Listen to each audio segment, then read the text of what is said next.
For 146 years, the popes had been warning Catholics about a secret society. Clement XII first condemned it in 1738. Benedict XIV reaffirmed it in 1751. Pius VII, Leo XII, Pius VIII, Gregory XVI, Pius IX, Pope after Pope after Pope for a century and a half named the same enemy and rang the same alarm. But by 1884, almost nobody was listening. The lodges were full. The lodges were respectable. The lodges counted kings, prime ministers, generals, and even bishops' nephews among their members. To the educated European of the 19th century, the idea that a charitable gentleman's fraternity was actually fighting a spiritual war against the Catholic Church sounded like the paranoid raving of an institution that had already lost.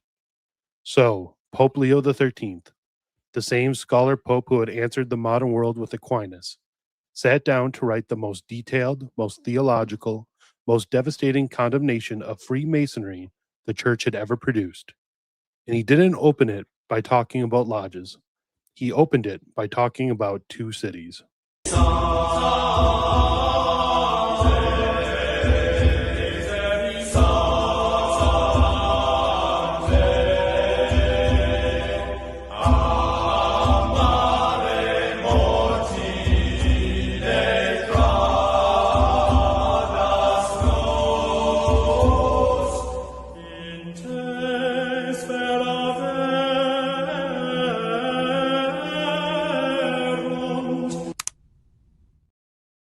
Definitely not AI with that stutter.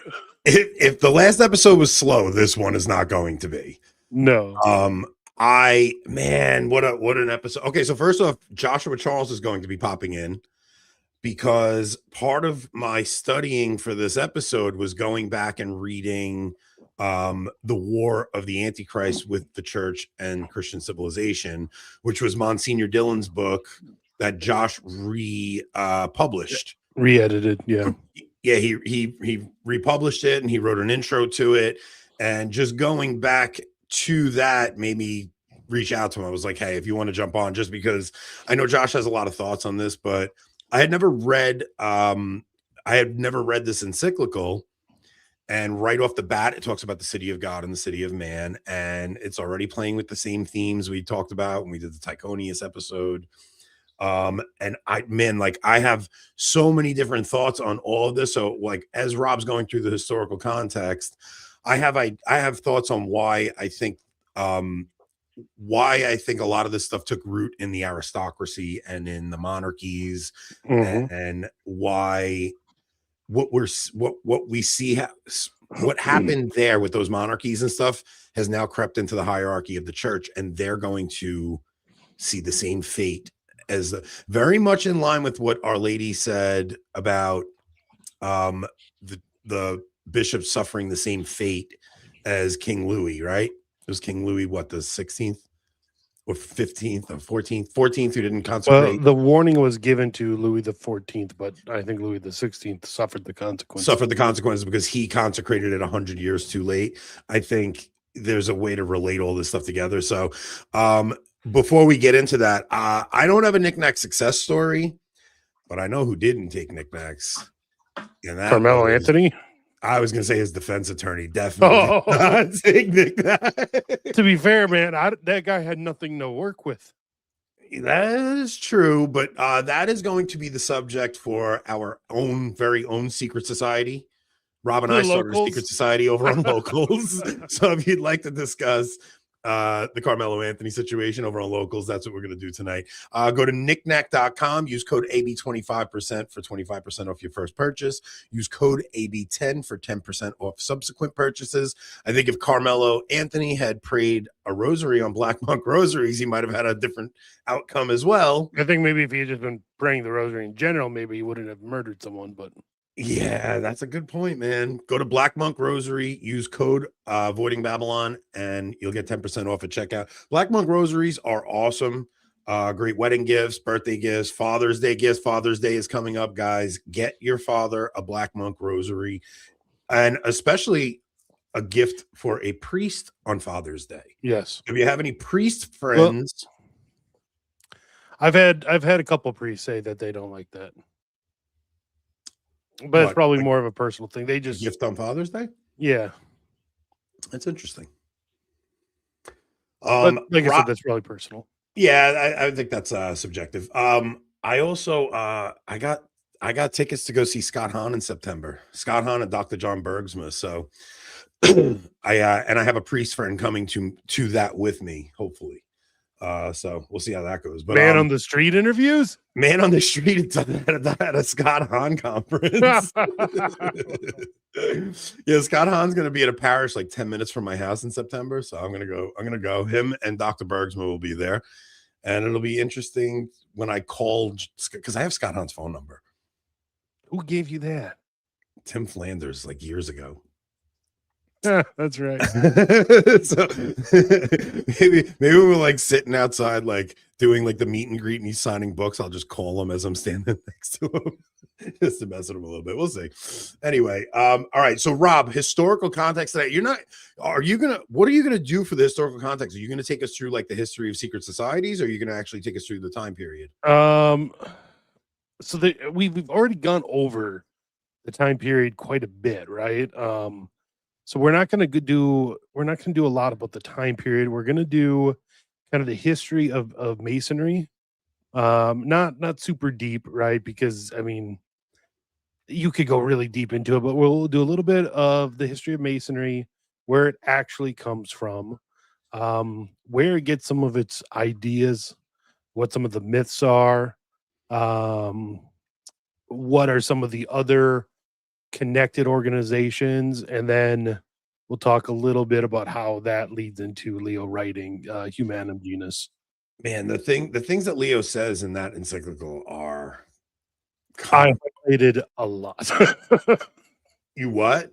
I highlighted a lot of that. Yes, me too, man. And it's impossible. Like this is gonna be a long one tonight. Especially But with Josh. yeah, I shouldn't have been back. Well, the thing is, What is the first code off, for the lobster wine?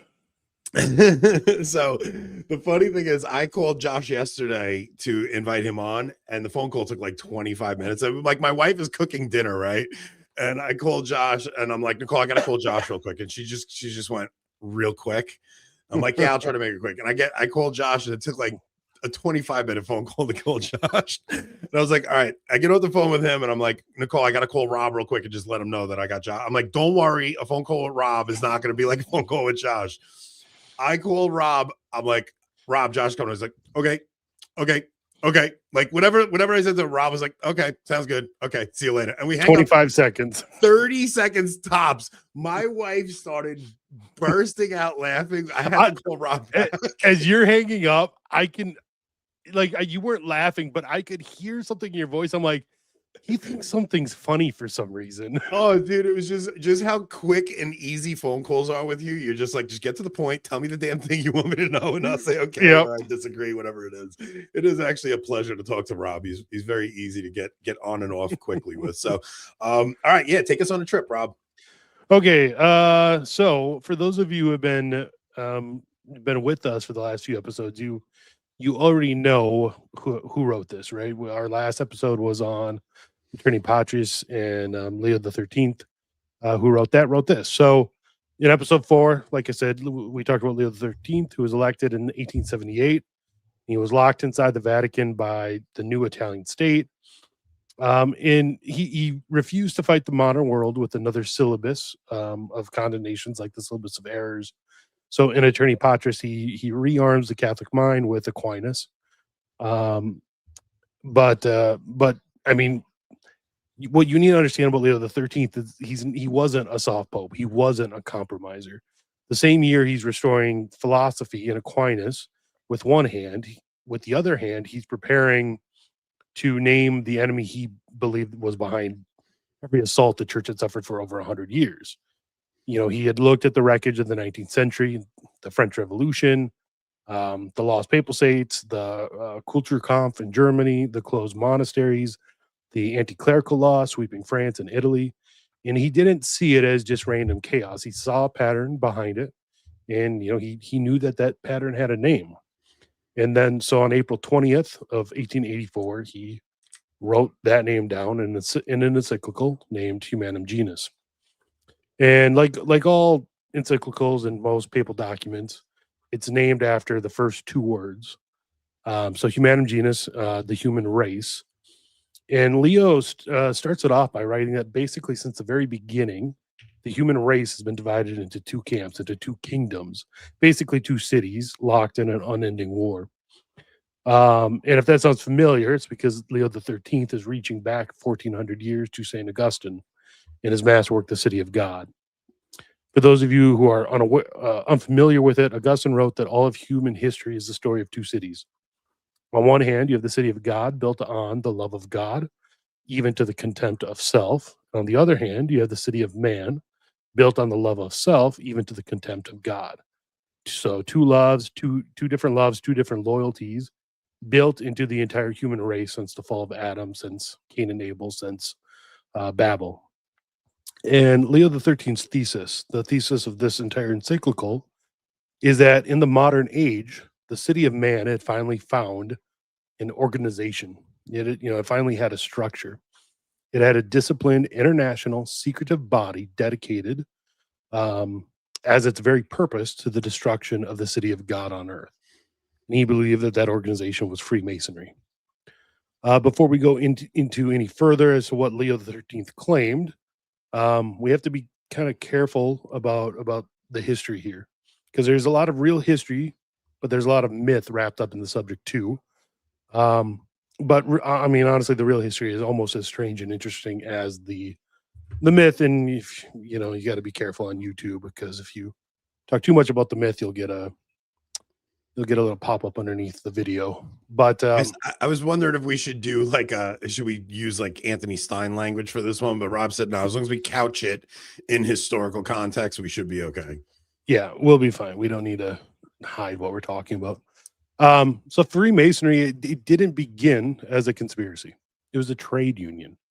In the Middle Ages, the men who built the great cathedrals of Europe, the actual stonemasons, the men who cut and laid the stones at Chartres, Cologne, Canterbury, all the big cathedrals, they belonged to guilds. Their craft was difficult, it was dangerous, but it was also very valuable, right? So they guarded their craft, they guarded the knowledge, and all like the institutional trade secrets they have, just like companies protect, intellectual property today, basically. So they had secret signs, secret handshakes, secret passwords, not for any mystical reason at the time, but because, basically for the same reason like a modern union has a membership card today. It proved that you were a trained Mason and not just some random laborer who was trying to undercut the wages that the Masons were receiving at the time. So this phase is what historians call operative Masonry. It was masonry that actually built things out of stone. But it started to change in the late 1500s and early 1600s. These guilds, especially in Scotland and England, started to do something new. They began admitting men who weren't Masons at all. They started to admit gentlemen, scholars, aristocrats, and they were basically curiosity seekers who liked the symbolism, the ritual, and like the fellowship of the lodge. But they were guys who were, had never laid a single stone and were never going to lay a single stone. And these guys were called speculative Masons. And over a century, slowly, these speculative Masons kind of took over. The craft itself drained out of the organization, but the symbolism stayed. The trowel, the compass, the square, they stopped being the tools that Masons used. It became metaphors and symbols for speculative Masonry. And then comes the date that the history of Freemasonry really turns on. 1717 in London, 4 lodges met in a tavern, emerging the first Grand Lodge of England. And that's basically when a builder's guild officially became more of a philosophical society. And the philosophy it adopted was that of its age, the Enlightenment. So reason above revelation, liberty, equality, fraternity. And the god of these men was a god that was basically stripped of every specific feature, every doctrine, every demand. is the vague, distant, grand architect of the universe. The deist God, basically, under whom the logist said all religions were equal, and that basically none were true. And that one phrase, all religions are equal, is the thing that Leo XIII would especially spend, his time attacking in his encyclical.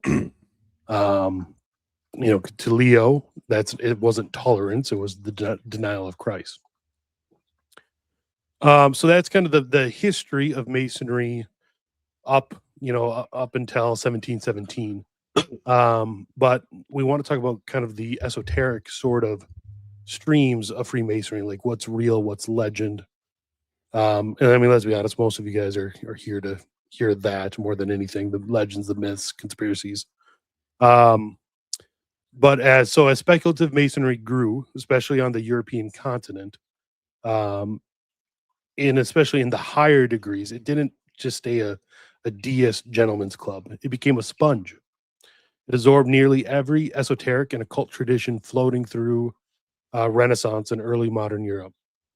So, for instance, it absorbed Hermeticism, which is supposedly the body of mystical writings attributed to the legendary Hermes Trismegistus, with the famous formula "as above, so below." And this Hermeticism includes the pursuit of hidden knowledge, gnosis, symbol and ritual. It absorbed alchemy, not like making gold, but more like spiritual alchemy. So the language of death, purification, rebirth.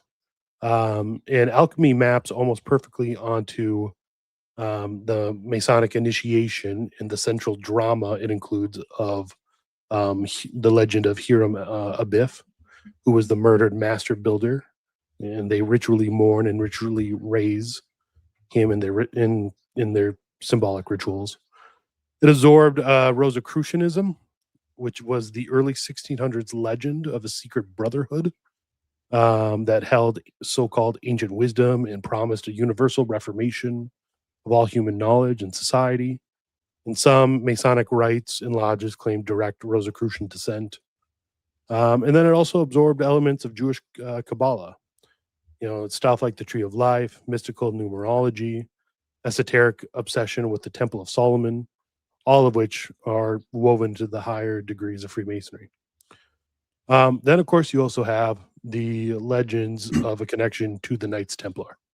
You often hear that the Masons are the secret continuation of the Templars, that when the Templars were suppressed on Friday the 13th of October, 1312, they went underground and resurfaced centuries later as Freemasons. That's really just entirely a legend, completely unfounded. The Templar story got grafted onto the higher degrees of Freemasonry in the 1700s, basically because it was like romantic. Yeah. You had knights, secret treasure, hidden survival. It was a good story, and it made for really spectacular ritual. It made them feel like ancient and dangerous, but and a good. It's all a LARP. Yeah, Dan Brown. Dan Brown fiction story. It's all just Dan Brown LARPy fiction. There's absolutely no documented chain of custody from the Templars to the Masons. But October 13th, or Friday the 13th in October, that's where the legends of, Friday the 13th being unlucky, that's where they come from, because that's the day the Templars were betrayed by the King of France. And also October 13th, is tied directly to Fatima as well. At least that date is.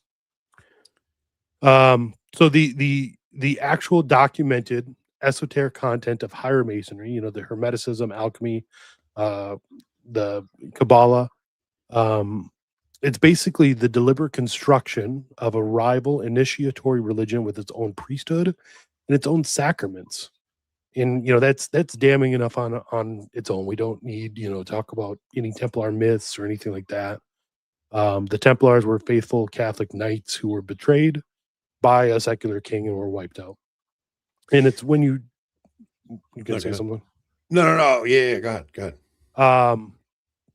And so that's why we need to tell the truth and drop legends, because then people that you're arguing against lose their easiest counterattack. And that's what Leo the understood. He didn't condemn Masonry for for the fairy tales involved with it. He condemned it for what it actually was and what they actually believed. The interesting part is like how even when you get into these secret societies and masonry and stuff, they understand the importance of ritual, right? Like Yeah, they understand you of actually, occultists. They, they yeah. they literally create occultists, out of nowhere because they know how important it is. And most of these groups are made up of these Protestants or or atheists. Like there's a large portion of atheists in them, a lot of Protestants, but there's in some way a lot of the ritual is mocking Catholicism because they know the power in the ritual of Catholicism. So much so that like for 2,000 years it shaped the entire world. So they're in some way mimicking and aping the rituals of our faith. Same thing with the Mormons, which Mhm, are very, very influenced by Freemasonry. They mhm. invented their ritual basically out of nowhere. But um, so the thing about a society like the Freemasons who worship reason, deny revelation, and teach that all religions are equally false. What's interesting is that in Protestant England and America, the society, the Freemasons stayed relatively tame.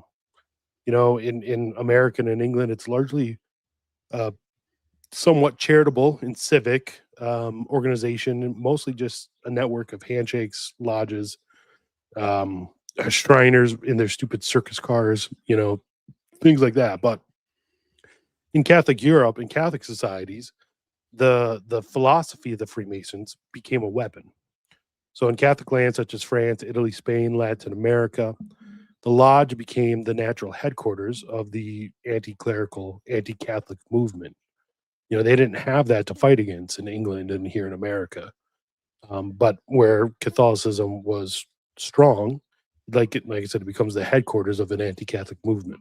If you wanted to strip the church of her schools, if you wanted to secularize marriage, if you wanted to seize the monasteries, expel the religious orders, and drive the Catholic faith out of public life, the lodge, the Masonic lodge, was where like-minded men gathered, organized, and coordinated.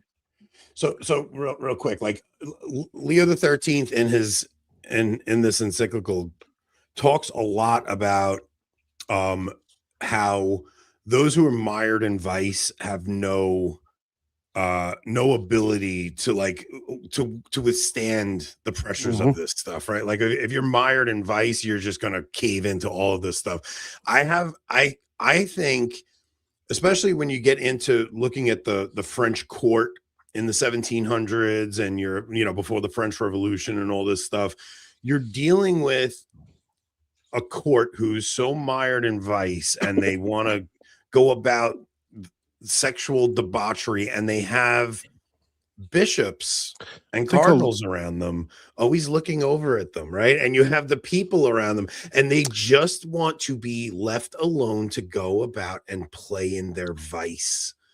There's a to be lot fair, of I this. think a lot of that is um, it's kind of made up to attack the French monarchy and aristocracy but honestly, by Masons probably. Yeah. Well, I'm just looking at like what is it that tempts the wealthy and the aristocrats and the You're definitely right and about that. Like Vice, yes, for sure. it's just they're in, and when you have bishops around, it's almost like they're trying to ruin our fun. Like, can you guys just get out of here while we go and do what we want to do, And it starts as something simple like that, but like the reason they have to get the church out of these positions of authority in is because you really do have the city of God throughout all of these Catholic lands, and they want to overturn it so that they can it's so difficult for them to get their program through when you have a healthy Catholic population. So they're just doing everything they can to overturn that healthy Catholic Right. population and get their ideas to spread like wildfire. This is in the time where the printing press is firing pamphlets off and all these different newspapers and things like that. So Yeah, and even though this the Freemasons often bring down monarchies, it's not it makes sense that Freemasonry develops after Protestantism, because Protestantism leads to absolute monarchies, right? In England and in France, even in Catholic nations, the Catholic monarchs see the powers that their Protestant, contemporaries are able to achieve, and they want that too, of course. So they become absolute monarchs as well. Louis the 14th, maybe the greatest absolute monarch of all time, but and even though Freemasonry starts to bring down these monarchies, it's all to increase the power of the state, right? Well, even if they say it's not a monarchy and ends up being a republic, these states start to gain more and more power, and Freemasonry wants to bring down the church to give more and more power to the state. The state cannot truly have power when the church has the reins over marriage, has the reins over schooling, things of that nature. And you have to kick the church out of those areas if the state is going to control everything. Especially marriage. I think we're so desensitized to just think the state has a say over marriage, and the state is the one who can issue a divorce and things like that. Mm-hmm. That the church had complete authority over these matters because these are spiritual matters. It's a sacrament. And once you put the state in charge of it, they could just dissolve a marriage with the stroke of a pen. It just becomes some contract. This is why the encyclical before this is actually on Christian marriage, right? There's one or two before this, right? Yeah. So it was like the one between Attorney Patras and this. And this, yeah, Leo is writing an encyclical on Christian marriage because the state is trying to take over marriage. And now the argument today that we're having about marriage, it's like, now look what the state could do. They can allow two men to get married because it's a mockery of marriage. It's no longer a sacrament, and it's just looked at as a contract that between two people. So, so yeah, if we're talking about how Freemasonry develops in Catholic lands, you start to have some really radical offshoots. So like in 1776, the year America's founded, in Bavaria, you have a law professor named Adam Weishaupt who founds the Illuminati, like the actual Illuminati. And the Illuminati is a radical rationalist secret society whose goal, like their explicit goal that they, their secret that they said out loud, was they wanted to infiltrate the Masonic lodges and use them to advance like an entire total enlightenment overthrow of throne and altar. The Bavarian government does crush the Illuminati in 1785, at least like the actual organization itself. But the idea of it, a hidden order steering events from inside other organizations, never dies. It haunts the European and really the global imagination for 200 years. And, judging from all the modern conspiracy theories involving the Illuminati, it still kind of haunts our imagination. It still haunts our imagination, right? Our whole all of the architecture in our capital is designed with this stuff in mind, and it's like, it's right in your face. I mean, these secret societies still exist. It's kind of interesting. Like part of the reason we invited Josh on, like, I kind of want to get Taylor Marshall on as well, because a lot of the stuff we're talking about, he addresses in Infiltration, right? And a lot of people came down on him in Infiltration because he was talking about Freemasonry a lot in it. And he had to like preface that when he came out after, when he was promoting the book. And he's like, look, if you have a hard time with Freemasonry, just look at it as like those with Enlightenment values, because as soon as you mention this topic, people label you a conspiracy theorist and stuff. But these secret societies had a lot of power and a lot of influence, to the point where, I mean, most of our presidents have been members of these secret societies, whether it's Skull and Bones or the actual Illuminati or whatever. Harry Truman was a 33rd degree Freemason.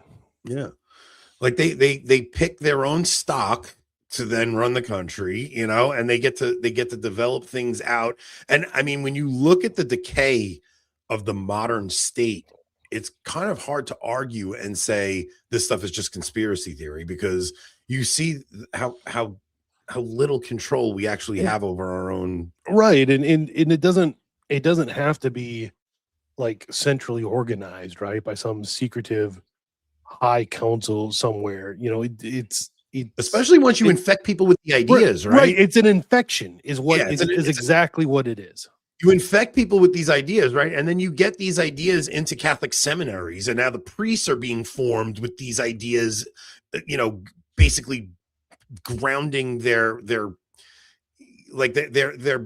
basis for understanding the world is grounded in these principles. And then eventually these men become bishops, and everything you saw happen in the secular state during this time we're talking about has now crept into the church, and we're going to watch that all play out in the church too.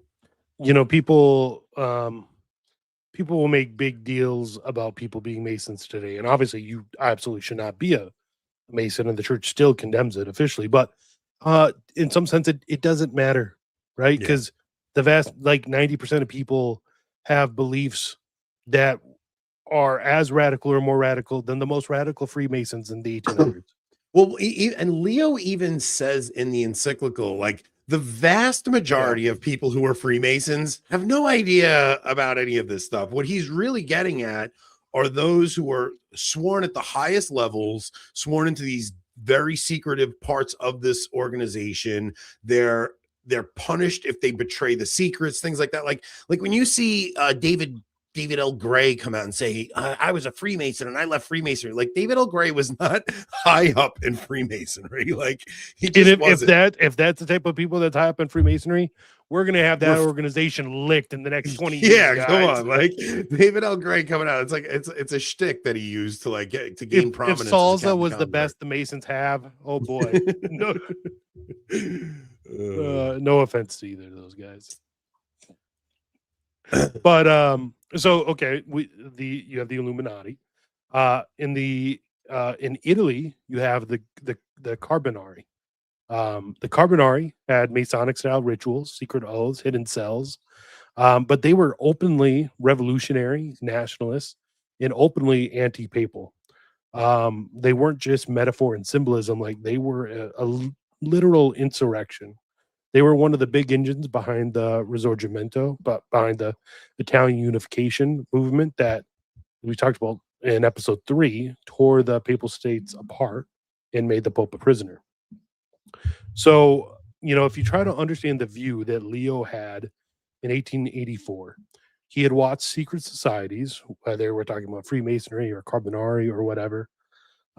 He watched secret societies full of men formed in the lodges take Pius IX's kingdom. He had watched anti-clerical governments staffed and led by Masons, close Catholic schools across France and Italy. And as he writes this encyclical, he's a prisoner in the Vatican because of forces that trace back again and again to Masonic lodges. So it's not just paranoia to him. Like it's literally what is happening to him at the moment. Yeah. So on April 20th of 1884, he issues Humanum Genus. And it's unlike any prior condemnation of Freemasonry. The popes before him. Well, I wanted to ask you that, right? So, Leo in the encyclical talks about how there were popes before him who were already condemning this stuff. Yeah. So, but many of these prior condemnations are really just disciplinary in nature. Their decrees saying don't join, the lodge, you'll be excommunicated. It's a forbidden secret society.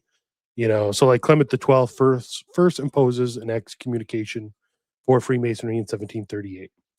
But Leo goes a lot deeper than just, a disciplinary condemnation. He goes theological on it. He doesn't just say that it's forbidden. He explains what it is and what they believe. And he basically charges that Freemasonry is entirely built on naturalism. It's the belief that human reason and human nature are really the only authorities, and that there's nothing above man. There's no revelation, no supernatural order, no God who commands. Basically, man is his own God and reason is the only altar. And he charges that it spreads religious indifferentism, the poison that all religions are equal. And he writes, rightly so, that that inevitably leads to no religion at all. He says that it works to tear the church away from the state, to build a public order, a government, a school system, a civilization that is functionally atheist, and that acts in every public matter as though God does not exist. And he says that its ultimate aim, whether every low level member knows it or not, is the overthrow of the entire Christian order and its replacement with the purely human, purely natural society. In other words, its ultimate aim is the city of man fully built, with the city of God driven underground. That is actually what's happening in the church too. Monsignor Dillon says the principle of private judgment, introduced in an apparent zeal for the pure worship and doctrine of Christ, had ended in leaving no part of the teachings of Christ unchallenged. Right. So this one little idea of like private judgment then spreads like wildfire, and all of that, and that's the Reformation's hinge point, right? Like this idea of private judgment on revelation and doctrine then turns into leaving no part of the teaching of Christ unchallenged. Everything is just up for grabs at that point. And like the logical end and conclusion of that is the stuff we're talking about. This idea of the city of God being buried beneath the city of man happens in the secular state, and it creeps over into the church. So the very same ideas that wrought havoc on the civil state have now crept into the church, and we're heading towards that direction. And okay, Josh, I think you can hear us right now. Josh is in the green room. I got one more little section to read, Josh, and then do you want to bring them on as we go through the encyclical? Yeah. Finish your last little section. We'll bring Josh on right after that. So, was Leo right? Well, let's look at what comes after 1884.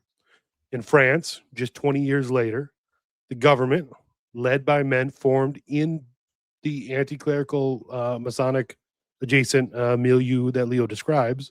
So about 20 years later, they passed the 1905 law that formally separates church and state. They revoked the Concordat with Rome, and they seized church properties.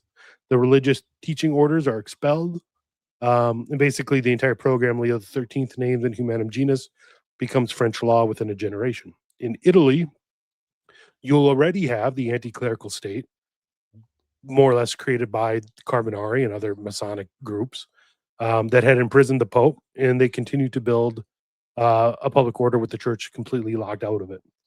Across Latin America, you have Masonic-influenced liberal governments wage their own campaigns against the church's schools, lands, and public role throughout the late 19th and early 20th centuries. Matter of fact, the Cristeros, the war they're fighting is basically against a Masonic-led government. Yeah. Now, not every secular law of the 20th century was dictated by a man in an apron in a lodge. History, unfortunately, is not that tidy, and we can't pretend that it is. But, there is a real debate about how organized, how coordinated, how centralized any of this is. But the philosophy that Leo XIII identifies, the naturalism, the indifferentism, the functionally atheist state, the relentless privatization of religious faith until God's basically just a hobby you do at home, that philosophy didn't lose. That philosophy won. It's the unspoken state religion of every Western government today. And we're currently living inside the city of man that Leo watched them pour the foundations for. So all right, Joshua Charles, welcome to Avoiding Babylon, brother. It's very, very nice to you pop in. How are you, man? Well, good. I to avoid abate groans, I will close the comment section and focus entirely on the task at hand. So I asked you to join tonight because in what we've been doing is doing a papal encyclical series, basically trying to understand history from the perspective of the papacy. And tonight's episode is on Humanum Genus. And as soon as we decided to do that, I remembered reading Monsignor Dillon's The War of Antichrist with Church and Christian Civilization, which you wrote a foreword to and republished. Rob, do you have the cover of that book that you can put up so if people want to grab that? He's got it right there. Yeah. Which is awesome. Let me make it bigger here. Go again, Josh. Yeah, we republished it with Tan in 2023. So now you read this book during COVID, right? Is that how? Yeah, is that the lockdowns. Legend? Yeah. And what made you want to republish it, and because we're going to get into the encyclical, and Rob and I have highlighted a bunch of stuff, but what was it that just irked you that made you want to republish this book? Well, I mean, Monsignor Dillon wrote it in response to Humanum Genus. You guys probably mentioned that already. At the end of Humanum Genus, Leo XIII calls on particularly the clergy, but Catholics in general, to tear off the mask of Freemasonry and to expose it for what it is. Sorry, my throat's a little rough right now. And so Monsignor Dillon delivered a set of lectures in Edinburgh, Scotland. And these lectures he reduced to this book. And he actually took this book, which makes it all the more important from my perspective. He took this book to Pope Leo XIII, and Leo XIII endorsed it. I actually found a contemporary Catholic magazine from the time that described Monsignor Dillon getting it to the Vatican and Leo XIII endorsing, not only endorsing it, but he paid for it to be translated into Italian and printed several thousand copies of it. So this book, obviously not my introduction, but we did republish it. There were a number of typos. I also put in a lot of footnotes that would explain some of the people, some of the events and whatnot that Monsignor Dillon was mentioning, but many modern readers, including myself in some cases, were not very familiar with some of the particulars. But yeah, I read it during the COVID lockdowns. That's when I found the original version initially. And it just struck me that it was incredibly prophetic. And it's interesting that the warnings were so dire in 1885. I think we all need to be careful I'll access my inner Rob and Anthony now, my yin and yang on these things. On the one hand, we need to be careful not to be, Chicken Little, skies falling in such a way that it causes us to lose our wits. I think the key criteria is bending down toward irrationality and losing charity. Those are the two things we just cannot do when considering these things. On the other hand, we need to know the signs of the times. And on the other hand, this is something Daniel O'Connor and I talk a lot about. An analogy I've used for a number of years is, if we all had like spiritual glasses and we put on those glasses and we saw the state of the world as it really was, the state of souls. I just recorded a podcast episode about an ancient vision that a bishop had of souls is recorded in the writings of the Egyptian desert fathers. And he saw the state of souls that worthily and unworthily received the Eucharist. And so he saw the soul that unworthily received it as literally blood coming out of his eyes. It was in flame. And so he like had a vision of what the true reality of in front of him was, just like Elisha. I think it was Elisha. When Sennacherib and the Assyrians were surrounding Jerusalem, he sees the chariots of fire and whatnot. So if we truly had those sorts of glasses we could put on, I do believe the state of things would be far worse than maybe we even realize, and far worse than maybe even those of us who think we know how bad it is, because of just the rampantness of sin. And so if this was the level of warnings being given in 1885, and if the agenda it outlines has been so fastidiously achieved in many respects, I took that as something that we could not afford to ignore, particularly in light of the events of the lockdowns. Yeah, you also had, especially in the introduction of the book, you talked about how important grace is to perfect nature, and this religion that the Freemasons are presenting, how natural it is. And do you remember kind of the thesis you put forward in that? Yeah, I call it sola natura. I was kind of riffing off my Protestant background, where a number of heresies have the predicate sola, sola fide, faith alone, sola scriptura, scripture alone, etc. So I was trying to think what would be the most concise, pithy way of summarizing everything that they believed, and certainly naturalism is what, as Rob, as you described, Leo XIII. I believe he's a saint, by the way, but I keep wanting to say Saint Pope Leo XIII. But he describes it with naturalism. But even that word requires a bit of unpacking, as does nature alone. But sola natura, nature alone.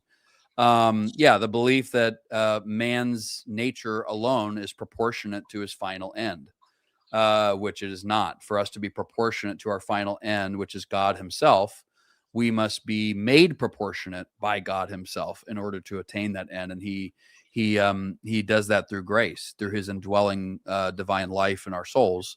Absent that, we cannot be proportionate to the high calling and vocation he has given to each one of us as image bearers. And so, the Catholic vision is based on this reality, not only for individuals, but societies, that every aspect of because you can't divide them. It's we Americans tend to think of ourselves as rugged individualists. I think some of this is changing right now, which is good. But we tend to atomize ourselves as individuals and forget that human society is a natural thing. It cannot be avoided. There would be society, there would be government, there would be hierarchy, even if Adam and Eve had never sinned. There is society, government, and hierarchy in heaven right now, where there is no sin. Our Lady is in that hierarchy. Obviously, our Lord is at the height of that hierarchy. So are the angels, the powers, principalities, the different saints. And so, nature is part of our human government, society, hierarchy is part of our human nature. But absent the grace of God, it cannot be something which proportions us to our final end. And so, the Masonic vision, and a point worth making, is that when Leo says Freemasons and whatnot, he clarifies, so does Monsignor Dillon, that he is not referring to like every card carrying Freemason, like the old guys who occasionally go bowling or whatever, don't even know what they're doing anymore. He's using it as a catch-all for all occult societies, and all occult societies animated by Satan want to bring down this Catholic vision of the individual and society. And it's really just a form of Satan's original question of did God say? And then offering a form of knowledge by which you can be like God, right? So it's be like God with something other than God. But we Catholics believe we can only be like God because of God himself extending him to us in grace. So applied at an individual and civilizational scale. Yeah.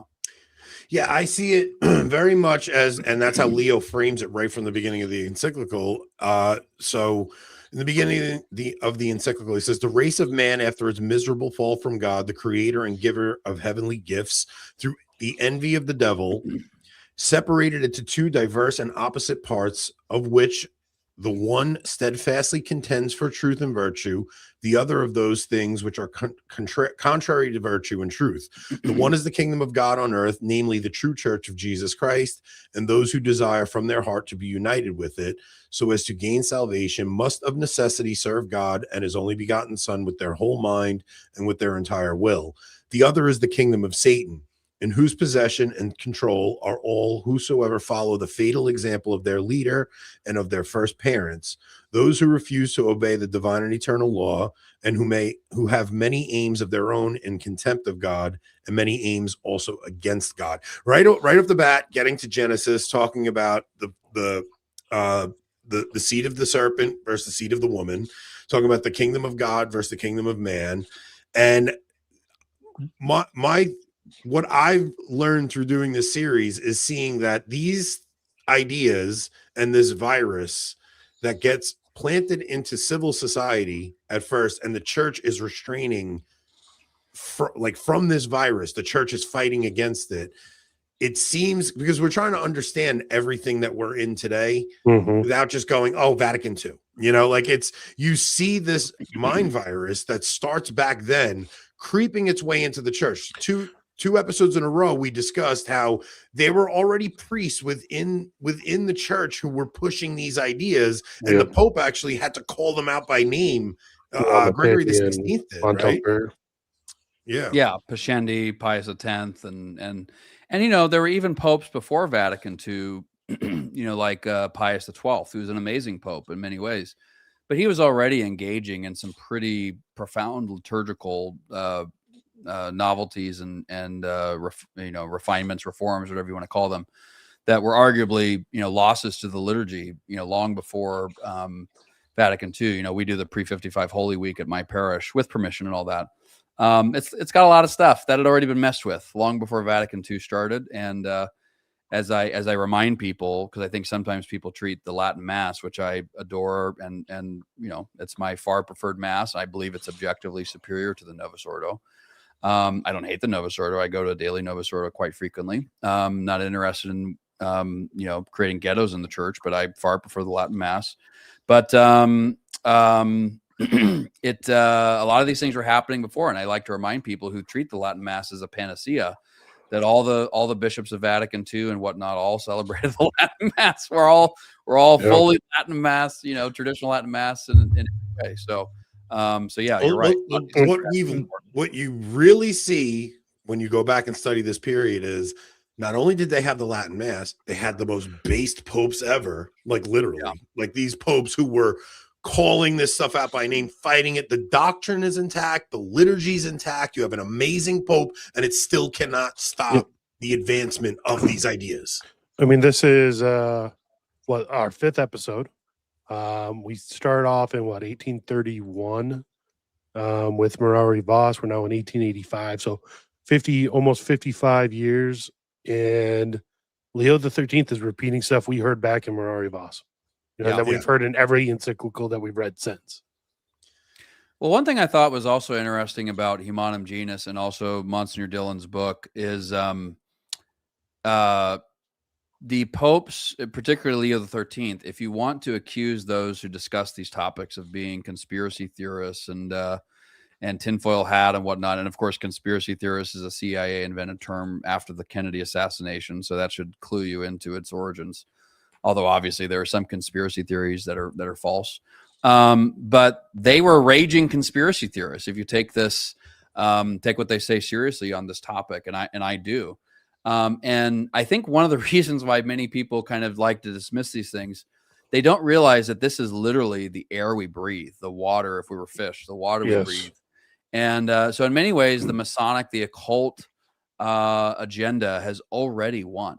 I mean, one of the things that's been interesting since becoming Catholic, I came into the church July 13th, 2019, Saturday, is I'm continually peeling back assumptions I had growing up in the modern world that I have since realized are mostly, if not completely, wrong. But many of those assumptions come directly from a Masonic agenda whose purpose was to subvert the Christian foundations of society, as you guys were talking about. Mm-hmm. And one of the things I did in the introduction is I quote Leo XIII in particular, but a few other popes as well, who had other encyclicals and other letters they wrote on Freemasonry, where they provide a number of other startling warnings. Do you mind if I read one of them? That's not too long. Go ahead. One of them is from, I don't know how to speak Italian, but Del Alto. This is from 1890. He says, this system, the one he's talking about in Humanum Genus, is adopted and carried out wherever Freemasonry uses its impious and wicked actions. And as its action is widespread, so is this anti-Christian system widely applied. But the application becomes more speedy and general and is pushed more to extremes in countries where the government is more under the control of the sect and better promotes its interest. Here, the direction of public affairs and what concerns religion is wholly in conformity with the aspirations of the sects. And for accomplishing this aspiration, they find avowed supporters and ready instruments in those who hold the public power. I mean, many of us would call that a deep state now. And I trust me, I mean, you guys know my thoughts on Trump. I think many times the rhetoric of deep state and whatnot has been used to convince people they actually know what's going on as a cover. So anyway, but the point is he is describing something like a deep state. He's describing, how Freemasons like to get control of the public power. And if people want to look this up, I forget what year it was. But you can find it on C-SPAN. They did a reenactment of the Masonic ceremony that George Washington did, laying the cornerstone for the Capitol. It's very interesting to watch the whole thing. But in particular, I think it was Mike Enzi, a senator from Wyoming, I believe. He had been a mayor of a town in Wyoming. He's a Freemason, and he was proud of it when he was at the ceremony. And he was saying whenever there was a new public building, he would always get the Masons to come over and consecrate it. So he was saying, yeah, we like to get the public buildings, the government buildings, to consecrate them, just like George Washington did with the Capitol in, I believe, 1793. And they did with the White House. You can find that on the White House, I believe, the White House website or the White House Historical Association website. They talk about it. So they got the cornerstone of both the White House and the Capitol. And, interesting stuff. But it conforms perfectly with what Leo says here. So, well, Rob, I'm going to jump into section 7 already. I don't know, man. Because Rob, there's so many things we have highlighted. No, I didn't have anything highlighted between 4 and 7. So yeah, that's fine. All right. So Freemasons grew with a rapidity beyond conception in the course of a century and a half until it came to be able, by means of fraud and or of audacity, to gain such entrance into every rank of the state as to seem to be almost its ruling power. This is exactly what Yep. Josh is talking Yeah, about. yeah, exactly. Yep. This swift and formidable advance has brought upon the church, upon the powers of princes, upon the public well-being, precisely that grievous harm which our predecessors had long before foreseen.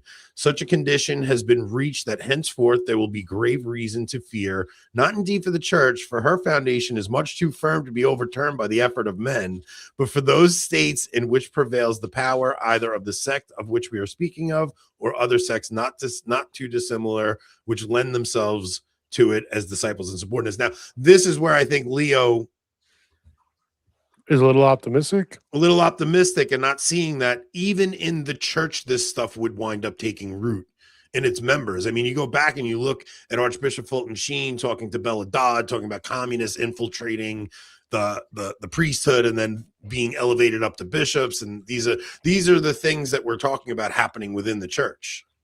Yeah. And what if you look at the chain of events that eventually leads to Vatican II? You know, Vatican II that's a fruit of World War II. And if World War II is basically a continuation of World War I, it's worth noting that World War I is kicked off by a organization called the Black Hand, which is basically Freemasonic in origin. Like the group that assassinates Archduke Franz Ferdinand had multiple Masons involved. The guy who trained the assassins, provided the weapons, was a Mason. And I mean, that World War I is basically Christian Europe committing suicide. Yeah. The final Rob, stages of it, at least. Yeah. What do you have highlighted next? The beginning of number 9. Me too. There are several organized bodies which, though differing in name, in ceremonial, in form, and origin, are nevertheless so bound together by community of purpose and by the similarity of their main opinions as to make, in fact, one thing with the sect of the Freemasons, which is a kind of center whence they all go forth and whither they all return. Yeah, I kept going. Now, Okay. these no longer show a desire to remain concealed, for they hold their meetings in the daylight before the public eye and publish their own newspapers and yet newspaper organs. And yet, when thoroughly understood, they are found still to retain the nature and the habits of secret societies. There are many things like mysteries, which it is the fixed rule to hide with extreme care. So this is what I was talking about before, not only from the strangers, but from very many members. So like lower members don't even know about this stuff. Also, such as their secret and final designs, the names of the chief leaders and certain secrets and inner meetings, as well as their decisions and the ways and means of carrying them out. This is no doubt the object of the manifold difference among the members to the right, office, and privilege of the received distinctions of orders and grades, and of that severe discipline which is maintained. Like, this is just the vast majority of people, like that guy Aiden we had on the show, who's like, oh, Freemasonry is just like a men's club. It's like, yeah, for you, but the vast majority of people who are in who are Freemasons don't actually ever get to the levers of power where they're the ones, picking who's running for president and stuff like that. And I think he's a member of a Blue Lodge. Does that make sense, Josh? Like one of the English lodges? I'm forgetting the details, but sounds right. But not one of the Oriental, lodges from the continent, which, as we talked about in the intro, got really radical. Yeah. I don't, quite honestly, I think it's, we all need to be careful. You guys haven't done this, by the way, but we all need to be very careful about spending time and energy delving into the arcana of Freemasonry. So I truly and honestly don't know too much about the differences between the lodges. I have often heard what you just said, that the continental variety was more extreme. Obviously, in terms of some of the immediate fruits of it, the French Revolution seemed to be more extreme, more sanguinary than the American Revolution. But honestly, I think the reach of the American Revolution has arguably been more widespread and That's true. Impactful. I mean, many in the French Revolution directly appealed to the American Revolution. And indeed, France was helping the American Revolution, which And then you probably had, and then you helped had, bring then on you had its Ben financial Franklin woes. going over to France to help Yeah. them with theirs. They're very much the same revolution. Mostly Jefferson. Jefferson. But Franklin, to a lesser extent as well. But Jefferson, Thomas Paine, and Thomas Paine was despised by many of the founding fathers, especially John Adams. And Jefferson had some pretty significant disagreements with John Adams about certain things. The French Revolution was always appealing to the American Revolution as a model, and went in a different direction in a variety of ways. There are differences. I do think the founders were generally more grounded. We're heading to the 250th of the Declaration. And the Declaration, has some things in it that are true, but it has some very important statements in it that are totally false, such as when it grounds the legitimacy of all government in the consent of the governed. As Catholics, we believe that consent is very, very important, and it can be an important means by which government operates, obtaining a sort of formalized consent in some form or another. But it is not the origin of authority. The origin of authority is God. And that may seem like a sort of, autistic sort of focus on details, to use a term that many people prefer these days. But it really isn't, because, and I have this quote from, if I can read it really quickly, it's from Albert Pike, Morals and Dogma, included in the introduction, because it exemplifies some of this. It said, the Mason's creed goes farther than that. And that was, every man's opinions are his own private property, and the rights of all men to maintain each his own are perfectly equal. So he's saying Masonry goes even beyond that. He says no man, it holds, has any right in any way to interfere with the religious belief of another.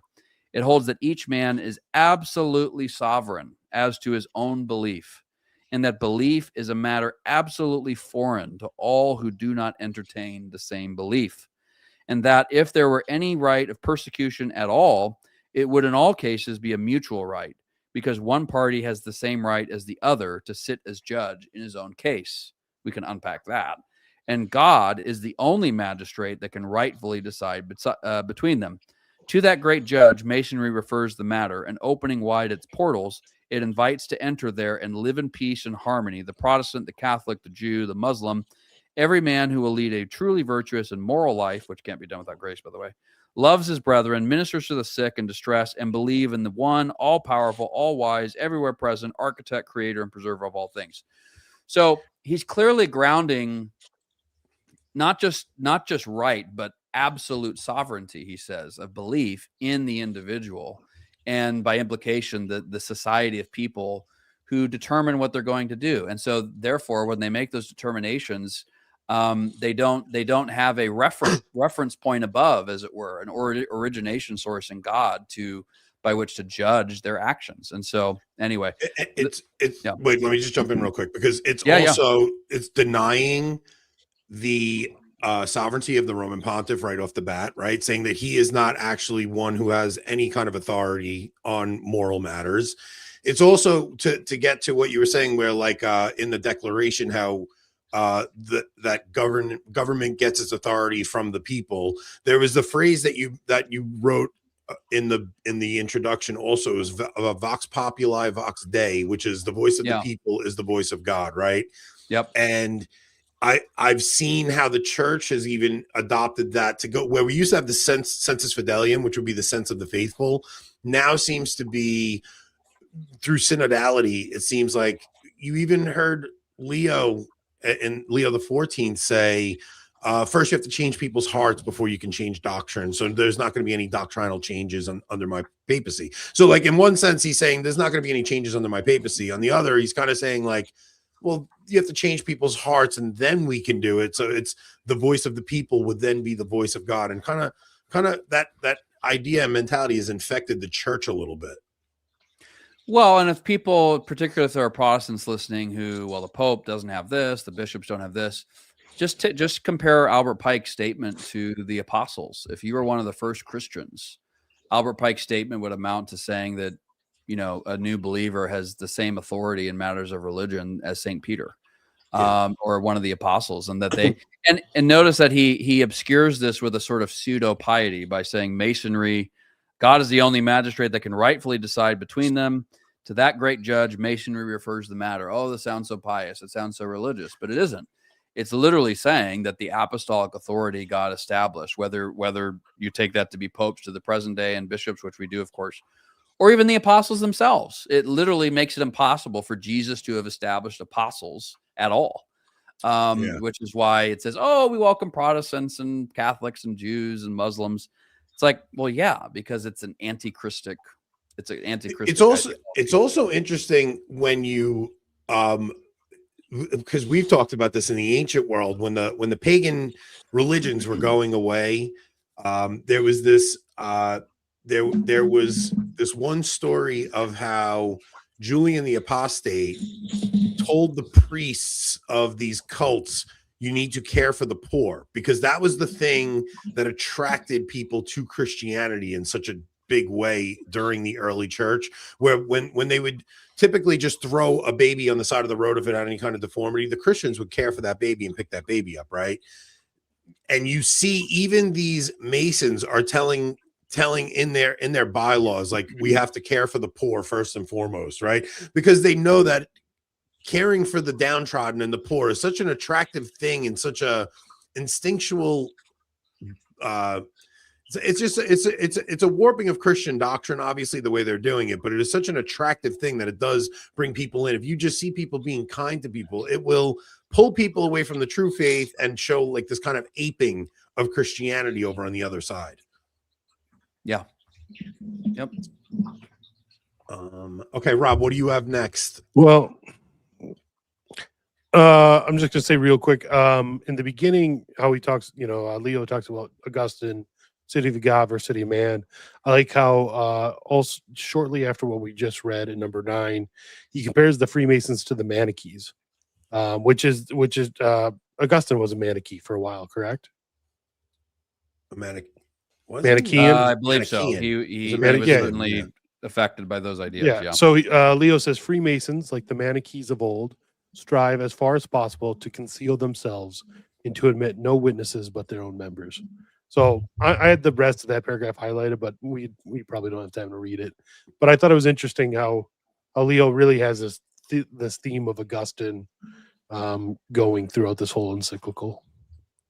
Yeah, especially like I had you could see Bishop Schneider's on a tour right now, giving different idea. Like he was on with Matt Gaspers talking about how there are members of the hierarchy who seem to not believe the Catholic faith, and yet they're in these places of authority, and that right away sets the sedes off. And my comment on it was that you're just seeing the city of man within the structures of the church. You're seeing the city of man being built within the structures of the church. So the body of the devil grows within the structures of the church, essentially. And the Sede brain goes right to, oh, these men are no longer Catholic, therefore they lose their office and all this stuff. But it's like, no, only the church actually has the ability to determine that. So you can't just say, oh, well, he said this, therefore he's not. It's not up to us to make that distinction. But it is this idea of the city of man overtaking the city of God right before our eyes. Yeah, there was another a bishop I quoted in the introduction, Felix Dupenloop or Dupenlou. I'm not good at French, maybe, but he was probably not Dupenloop. Yeah, that'd be funny though. With a hard P, Dupenloop. No, it's probably not that, I'm guessing. Oh yeah, I would think Dupenlou or something like that. But he was a liberal by the standards of the time, and he was responding again to Leo XIII, Humanum Genus. And he's quoting a number of Masonic sources that articulate their principles. These are direct Masonic quotes. Free thinking is the fundamental principle of Freemasonry. Another quote. Not restrained, but complete and universal liberty. Another quote. A liberty which shall be absolute without limit in its fullest extent. Another quote. Absolute liberty of conscience is the only basis of Freemasonry. Another quote. Freemasonry is, in fact, above all dogmas. Another quote, above all religions. Another quote, liberty of conscience is superior to all forms of religious belief. Another quote, Freemasonry is an institution withdrawn from all the hypotheses of the mystics. Another quote, Freemasons ought in consequence to place themselves not only above different religions, but entirely above all belief in any God whatsoever.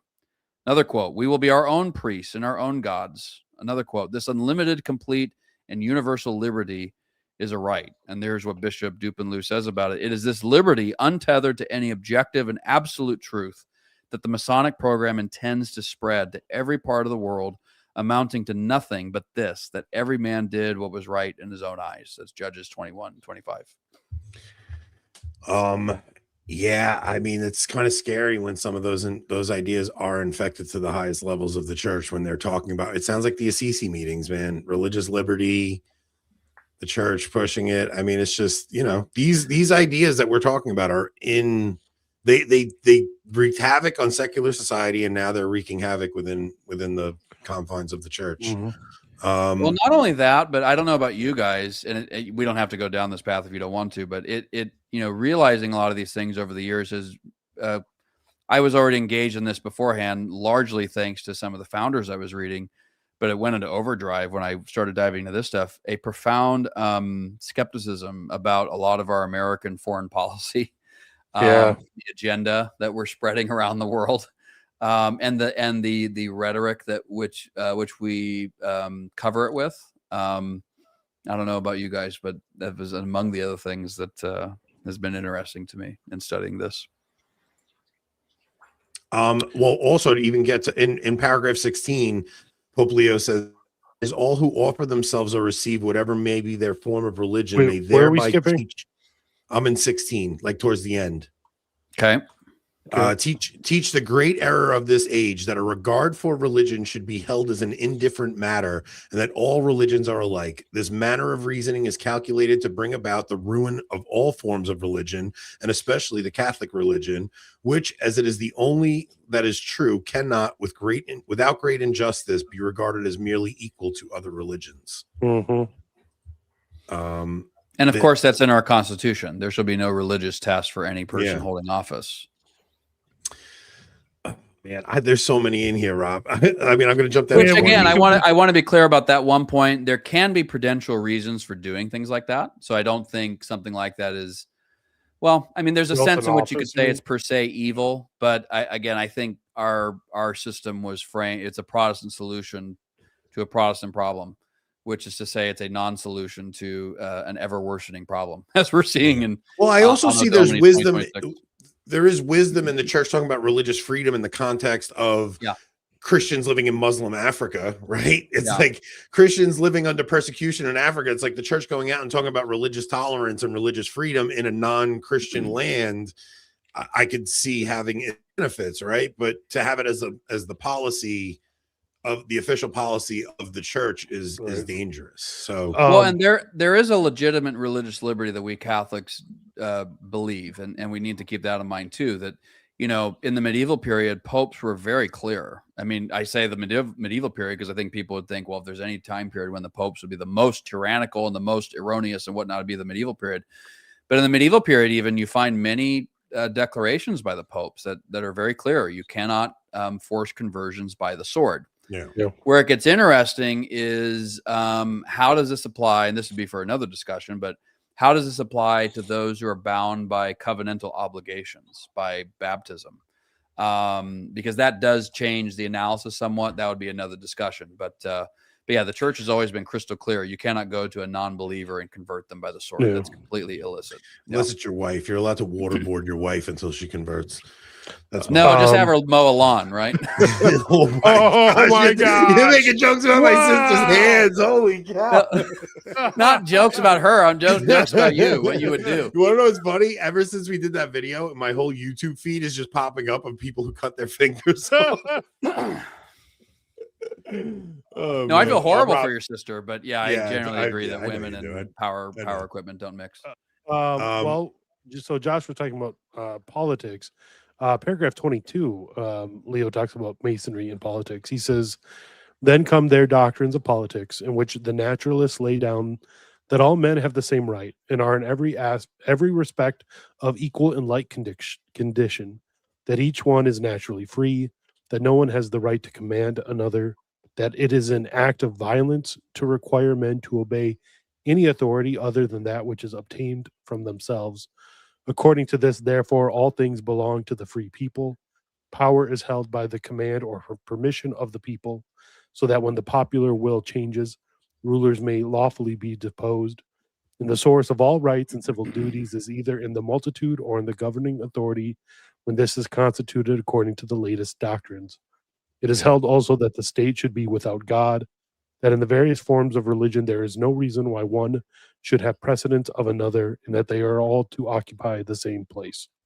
Yeah, Leo foresaw this whole, like that once all of these governments no longer see Christ as king, because that was where it was headed. Like they were starting off as all Protestant, so like, you know, it starts off as rejecting the church's authority, but eventually he knew it would eventually become rejecting the authority of God himself, and that it would lead to the dissolution of all of society. Before even that, though, Rob, in 20, this was one of my favorite parts of it. He said, "For since generally no one is accustomed to obey crafty and clever men so submissively as those whose soul is weakened and broken down by the domination of the passions, there have been in this sect of Freemasons some who have plainly determined and proposed that artfully and of set purpose, the multitude should be satiated with a boundless license of vice, as when this had been done, it would easily come under the power and authority for any acts of daring." Like when a society is mired in vice, they are susceptible to anything. They will fall for any nonsense because they're just trapped. Like the lockdowns, like yes. COVID. Yeah, I mean, you think about what we would go to war for in previous generations and what they did to us during COVID. Like that should have led to a revolt, but people are just trapped on their devices and they're just stuck in their horrific vices. Well, but there's a ontological reason for this, because somebody who's trapped in vice has already been habituated to violating their conscience. Yeah. And so when that there's another quote in here, I don't know where it is, I won't take the time to find it, but I think from Leo as well, in another encyclical, where he does talk about a sort of climactic moment when I mean, Monsignor Dillon explicitly says this is all leading to Antichrist, Masonry, all the secret societies are ruled by a central directory, and that the chief of this directory proceeds in like a sort of dark apostolic succession, and that the final one will eventually be Antichrist. And again, Leo XIII read this and endorsed and printed, several thousand copies of it. But the reason I mention that is because that's the plan. And so when that ultimate ask will come from Antichrist, people's wills will already have been vitiated by being so, drenched in vice. Yeah, we also got to touch on this because we did talk about it a little bit before, but what refers to domestic life and the teaching of this is almost all contained in the following declaration. Where is this, Anthony? This one, in the following declarations, that marriage belongs to the genus of commercial contracts, which can rightly be revoked by the will of those who made them, and that the civil rulers of the state have power over the matrimonial bond, that in the education of youth, nothing is to be taught in the matter of religion as of certain and fixed opinion, and each one must be left at liberty to follow when he comes of age whatever he may prefer. This is how many parents are infected with this today. Oh, I'm just going to let my kid choose what religion they're going to be, right? Like we've gotten away from the idea that we raise our children up in doctrine and indoctrinate our children properly, and we leave it to them to go grab these horrific ideas. And you see it everywhere. I'm gonna let my child choose whatever they want to be. It's but Catholic marriage and the state having rights over matrimonial bonds has led to the most catastrophic effects on civil society, like from to the point where now we're talking about mutilating children's genitals. Well, all these quotes that you guys have been reading, the most recent ones talking about how all are perfectly equal, how none can exercise authority unless basically by consent. I mean, it leads directly to the errors of feminism and whatnot as well. It leads to egalitarianism in the family unit, which leads to universal suffrage, the idea that, everybody's voice is equally entitled to a vote, which I personally think is absurd. And we're seeing, as marriage has been degraded to just a level of a commercial contract, which is a core part of the agenda. Look at what they're talking about now with artificial wombs, and people being, some of the tech oligarch types saying people just be able to have sex purely for pleasure, and reproduction will be the sort of engineered thing so we can screen out. There was this big post of this guy who he and his wife aborted their child because of Down syndrome and whatnot. So, but a lot of this started, the uncomfortable truth is it started with Protestantism. Protestantism lowered the status of marriage. Despite all the hot air of supporting marriage, this, that, or the other, it lowered it from a sacrament to a natural bond. And this is very significant. You can look in, I think it's William Bradford, his history of the Plymouth Plantation. He was one of the early Puritans among the Pilgrims, and he openly gloats about this, that they made marriage part of the ministers of the state. Ministers meaning state officials, not pastors per se. And that it rightly fell under their jurisdiction. And he was obviously going against the Catholic idea that it was a sacrament under the authority of the church. So yeah, this all goes back very, very far. It progressed in centuries, and then it started progressing faster and faster. So, well, the thing is, we're coming up on an hour and 20, Rob, and I don't want to keep these too long. Is there anything that you thought was important to highlight in that encyclical before we jump over to locals? Let me take a look here. I did think it was interesting in the Monsignor Dillon book in chapter 2. It says, as the 18th century opened, it disclosed the world suffering from a multitude of evils. The so-called Reformation, which arose and continued to progress during the 2 preceding centuries, had well nigh run its course and had ceased to be a persecuting force on the continent, and only for reasons of plunder continued to use weapons of oppression in Ireland. Scarcely a shred of the original doctrines of the church were to be observed amongst his followers. Malignant hatred of the spouse of Christ continued when the reasons alleged for the malignity had departed.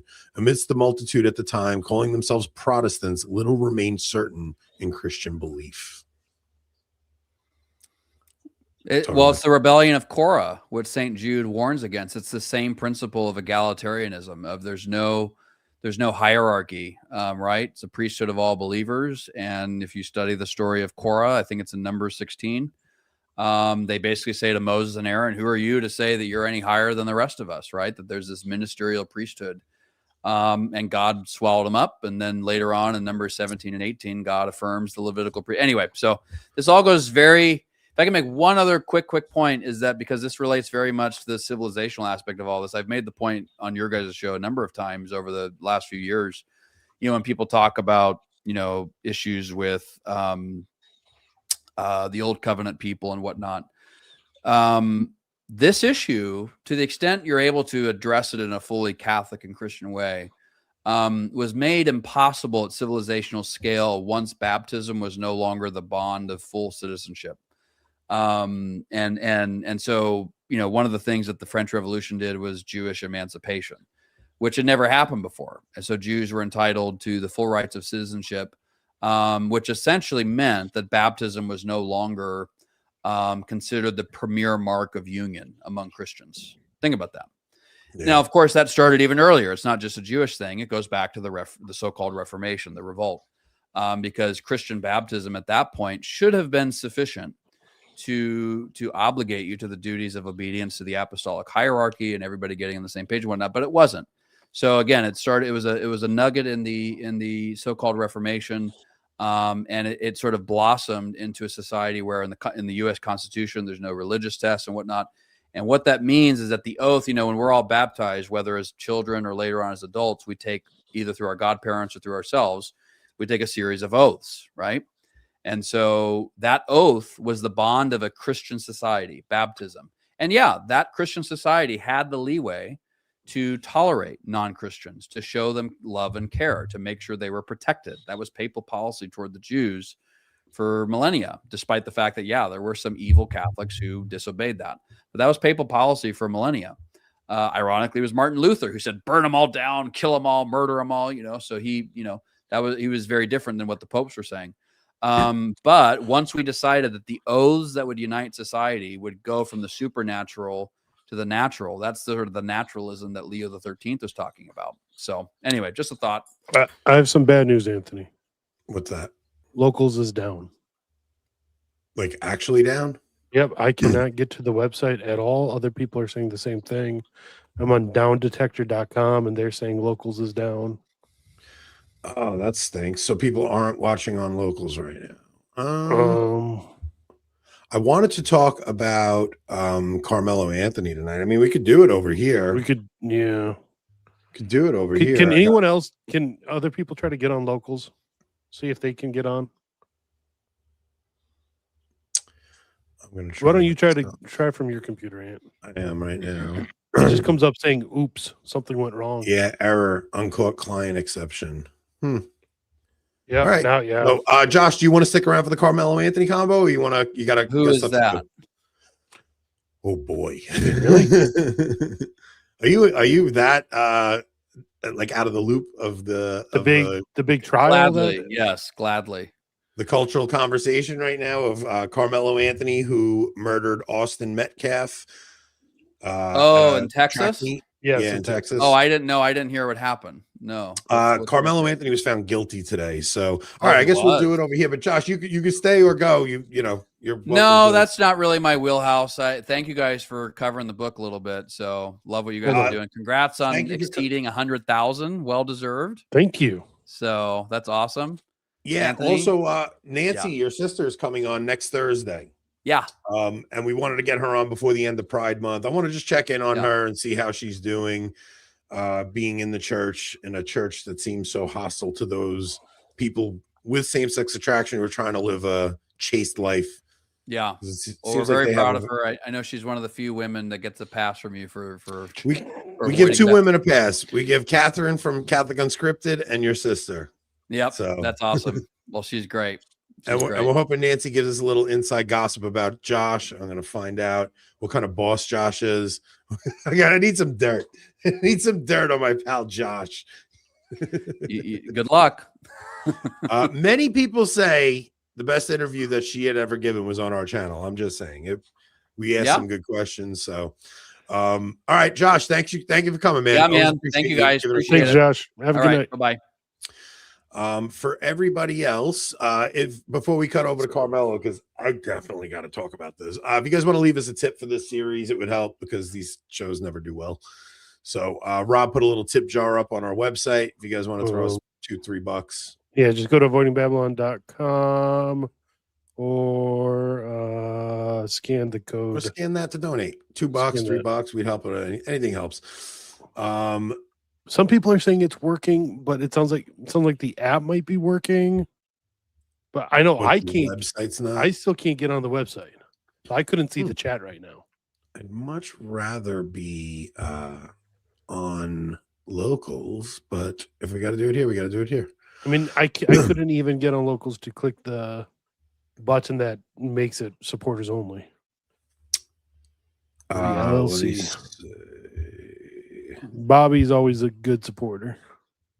Yes, Bobby is always a good supporter. He's trying to buy. Mrs. Casey's a boomer. QR codes are demonic.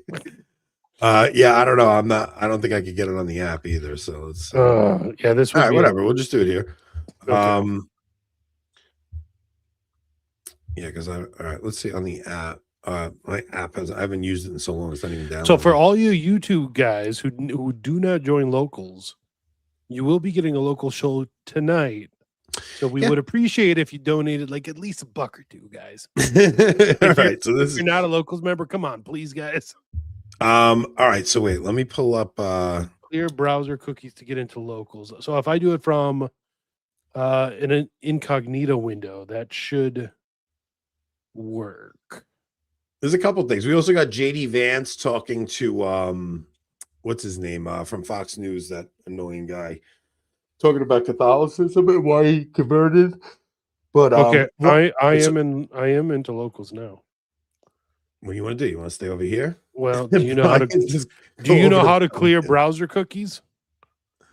Probably not. Well, I'm on Probably here. Not.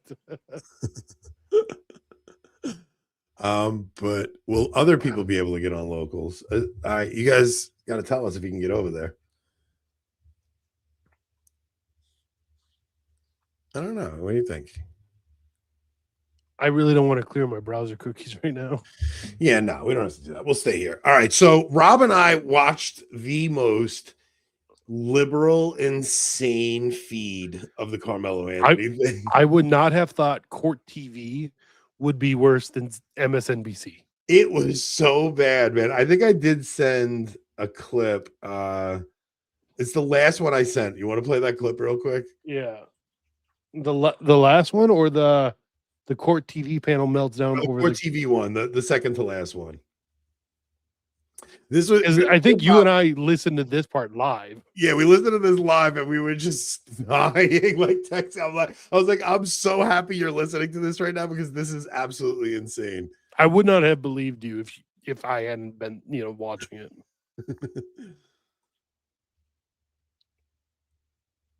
I mean, this. Do you want to give a brief for anyone who doesn't know what? Okay, so Carmelo Anthony story. Yeah, for anybody that doesn't know. So Carmelo Anthony, black teenager you see on screen, was at a track meet in Texas. He went into 35 years. They gave him 35 years. Wow, 35 years in prison. Is that 35 to life or no 35? So just 35. He'll probably be eligible for parole after 25 years or something. Look, so black teenager you see on screen, he was at a track meet at a different school. He walked over to the tent of the other team, which is not allowed. He walked over, went into the tent. All the team members and anybody standing around told him to leave. He refused to leave. He said, make me leave. So Austin Metcalf went down and said, come on, man, you got to leave. He said, make me leave and see what happens. And Austin Metcalf just put his hands on him, didn't like attack him or anything, just kind of put his hands on him and said, come on, man, you got to go. Carmelo Anthony pulled out a knife, stabbed him in the chest, took him out. Got his heart. Got him right in the heart. Kid died on the spot.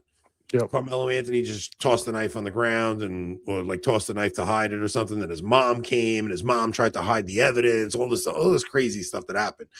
But there's a couple of things I'm curious about. Let's play this clip real quick, and then I want to ask you a couple of things. I mean, I'm questioning the jury. I asked them, how did you reach your verdict? How did you reach it so quickly? What happened? It was a 4-inch knife. He used it one time. He was pushed. I'm not saying that part. It was a 4-inch knife. He only used it one time. It's like, what? I want to discuss the liberal media's reaction to this, but it was a 9mm pistol. He only shot it one time. Yeah, like, man. Just like that it was right, but what are you doing? How did you get this verdict? I'd want to know. My whole identity as a defense attorney would be in question, right? I'm questioning my identity right now, and I have nothing to do with this case. How could you come back like that? I would be enraged. I'm enraged right now. This is very upsetting. And then on top of it, to compound it, this dumb judge didn't allow cameras in the courtroom. What was your wisdom? What were you thinking? How you put on a robe? Are you that much of an imbecile that you won't let cameras in the courtroom in a case like this? Yeah, how is Court TV supposed to make money if you don't let their cameras in the courtroom? The judge didn't want a freaking circus in his courtroom.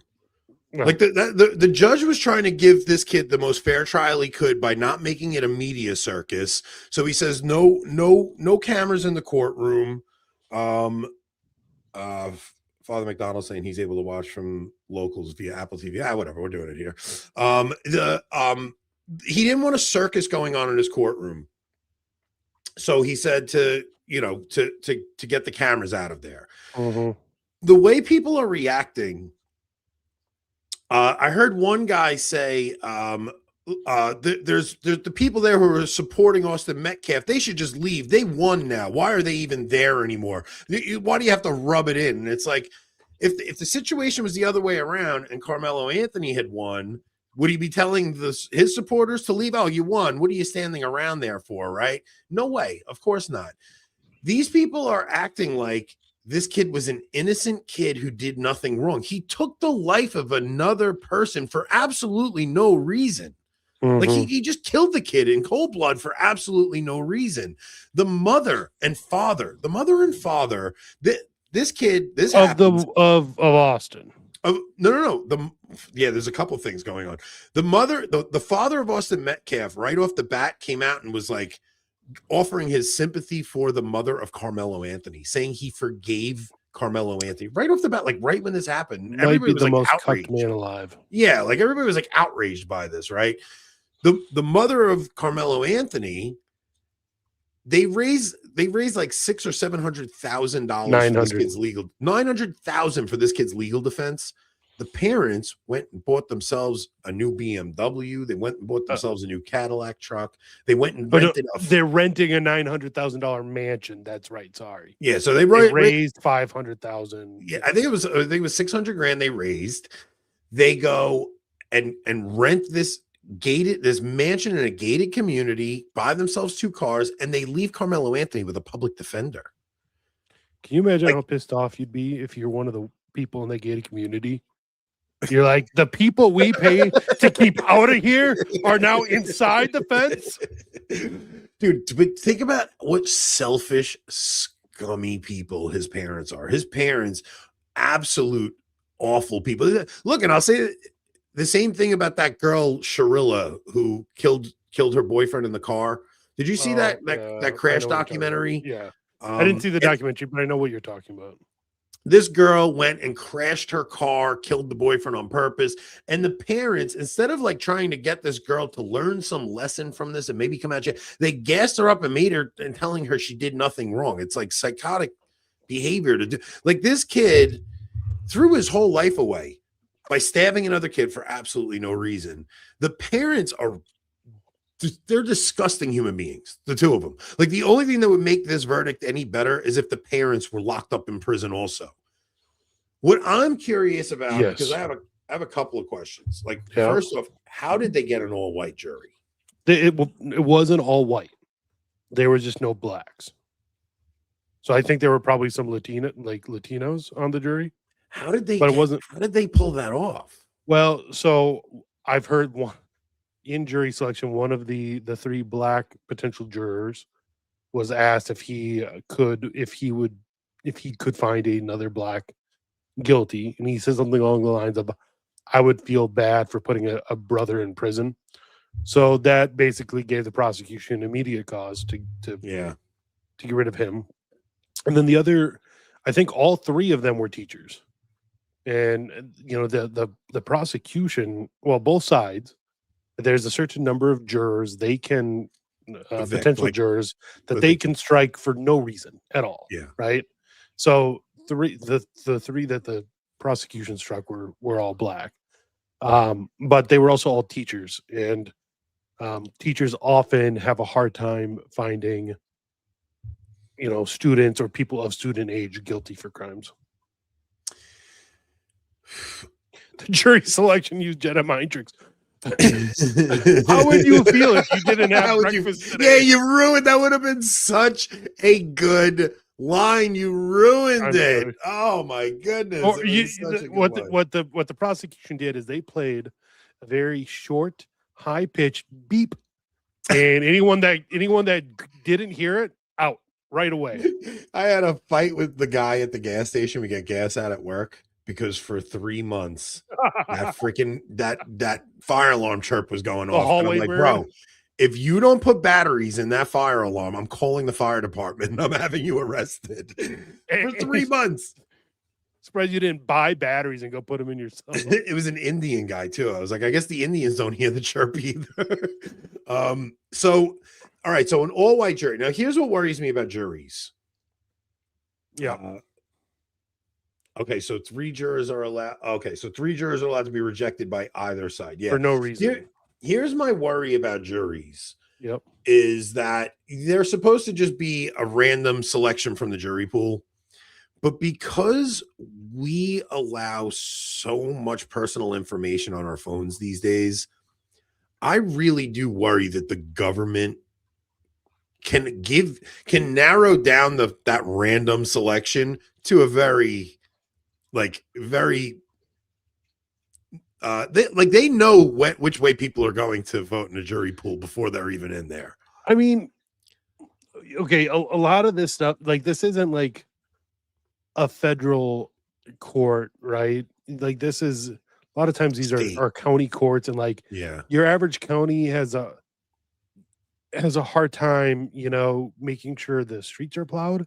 I guess Yeah, I'm maybe you're not right. worried they're secret masterminds looking through all my social media Federal is history. way more worrisome though, because federal now Right. you got intel agencies involved. Like if you're and they talking about know- trial for treason, sure, I get it. Well, no, like even Derek Chauvin on his, like I think they knew they wanted a certain outcome on Chauvin's trial, even though that was state too, right? Because I he got think convicted so. state and federal. But yeah, Minneapolis is way different than wherever in Texas. yeah, the genetic makeup of that town. Ocean realizes he's not the only black person that listens to our show. No, I think most of our audiences, not most, but we have a very significant non-white. There is a greater than average percentage of Latino and Asian guys that watch our show wearing wife beaters. We're good dudes, man. We don't care. Like, No, I love them. I don't the Indian base of AB. Yeah, I don't know. I don't care too much like about that stuff. But I do think I worry about jury selections and stuff because look, all I'm saying is they kind of picked the perfect recipe for unrest. An all-white jury convicts the black guy, gets him guilty of the most serious charge and gives him the harshest penalty. Like, it's because people don't actually listen to, especially because it wasn't allowed to be filmed, right? So there's no clips of the witness testimony. It's like, if you want to know what happened, you have to go and read witness testimony. Mm-hmm. And we know certain segments of the population ain't reading witness testimony. That's all I'm saying.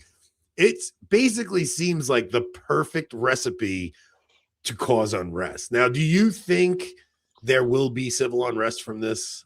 I don't think it's a good case for it, but yes and no. Like there will be some, right? But I think you're right. I don't think it's not going to have legs. Like I don't think your leftist Democrat institutional funding engines are going to put a ton of money behind, you know, any unrest here. I think way too many people just see this for what it is, and it was an open and shut case. It really was. I mean, even the defense called witnesses who just tripped up on their stories totally, and completely. Even the things they were getting away with, like the prosecutor was getting away asking witnesses on the stand, do you think this was self-defense or murder? It's like, that's a legal conclusion. You're not supposed to ask that. And it's a kid. It's an 18-year-old kid. They're like, no, this was definitely murder. And like the judge allowed it. It was just wild what was allowed to be said. Yeah. I think we'll see way more unrest in Ireland and England than we will here in the US. Yeah. They're also dealing with a lot worse crap than we are. Like what we're dealing with is like convicting a murderer. They're talking about a freaking immigrant hacking a person. You know what I mean? Like this. Yeah. Look, Europe is in a way more precarious situation than we are in America. Even though we've let in probably 10 times more immigrants than Europe has, we just have the ability to absorb it better because we are such a humongous country. Like, yeah. I mean, I think I forget the exact numbers, but like Ireland had like the population of Minnesota, you know, like 5 million, and like they've let in like 1 million or more immigrants. You're talking 20-25% of your population is just foreigners now, right? Like if I thought the Somali ghetto in, you know, 100,000 Somalis in Minneapolis was bad, Ireland has it way worse. And yeah, I mean, we talked about the Henry Novak stuff over on Gun and Rosary last week, and I'm sure on this week we'll probably be talking about the new stuff in Belfast. Anthony. Oh, Belfast instead of Carmelo Anthony. Probably. Yeah. I mean, yeah, we're seeing the IRA, which is, you know, the Catholic paramilitary in Ireland, more or less not uniting, but working with like the Ulster Volunteer Force, which is like the Protestant paramilitary in Ireland, You know, these are groups that fought each other for decades. Now they're working together to protest the crap going on over. Like, you had a Sudanese immigrant that might actually unite Ireland. Let me tell you something, man. Something's going to set white people off eventually, because eventually they're going to say we've had it. And it's Yeah. getting to that point, right? We talk about it in America as having fatigue, but many places in Europe, man, you're talking about Ireland, England, those people are capable of things like murder on a scale you can't comprehend when they put their minds to it. You know, it's Mhm. like, if they really do decide, hey, we're going to war for this cause, there's going to be a problem. Play the second, the last one that I threw up in there. Okay. This is wild. Like, this is what I'm talking about with the tensions. Like, they're purposely trying to brew up tensions in this country, because this is just the most ignorant crap I've ever heard.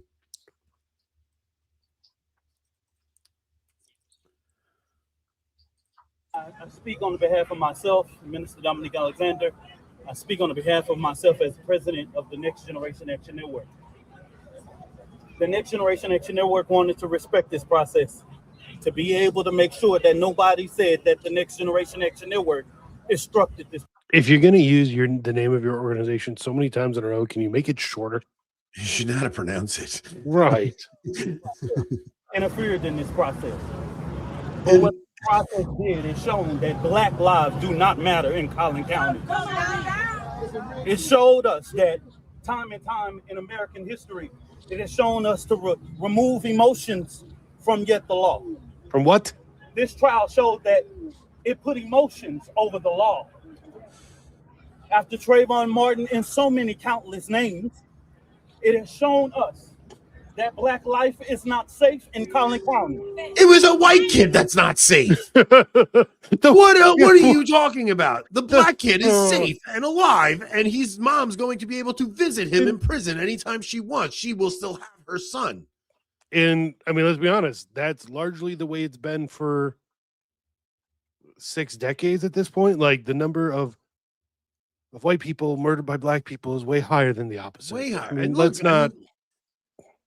It's just look. Sometimes stuff goes like this. Yeah, right? like exactly. Like, if it was so dangerous, how could he stand there and say such things? Would he not be fearing for his life? It's just total insanity. I mean, you go back to the OJ trial. He got away with killing his wife. You know what I mean? Like, Yeah. Every once in a while, it goes one way. Sometimes you really never know what's going to happen in these jury rooms, right? This could have easily been a hung jury. All it took was one person. Mhm. One person just doesn't go along with it. Now you got a hung jury and a mistrial.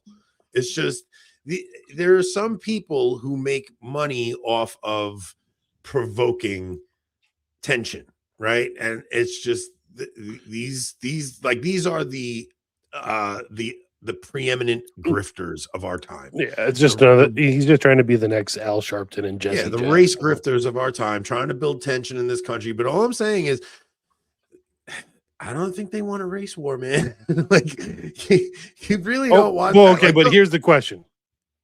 What side do the Italians join in on? oh, stop it. Stop it. White people be begging the mob to come and help you.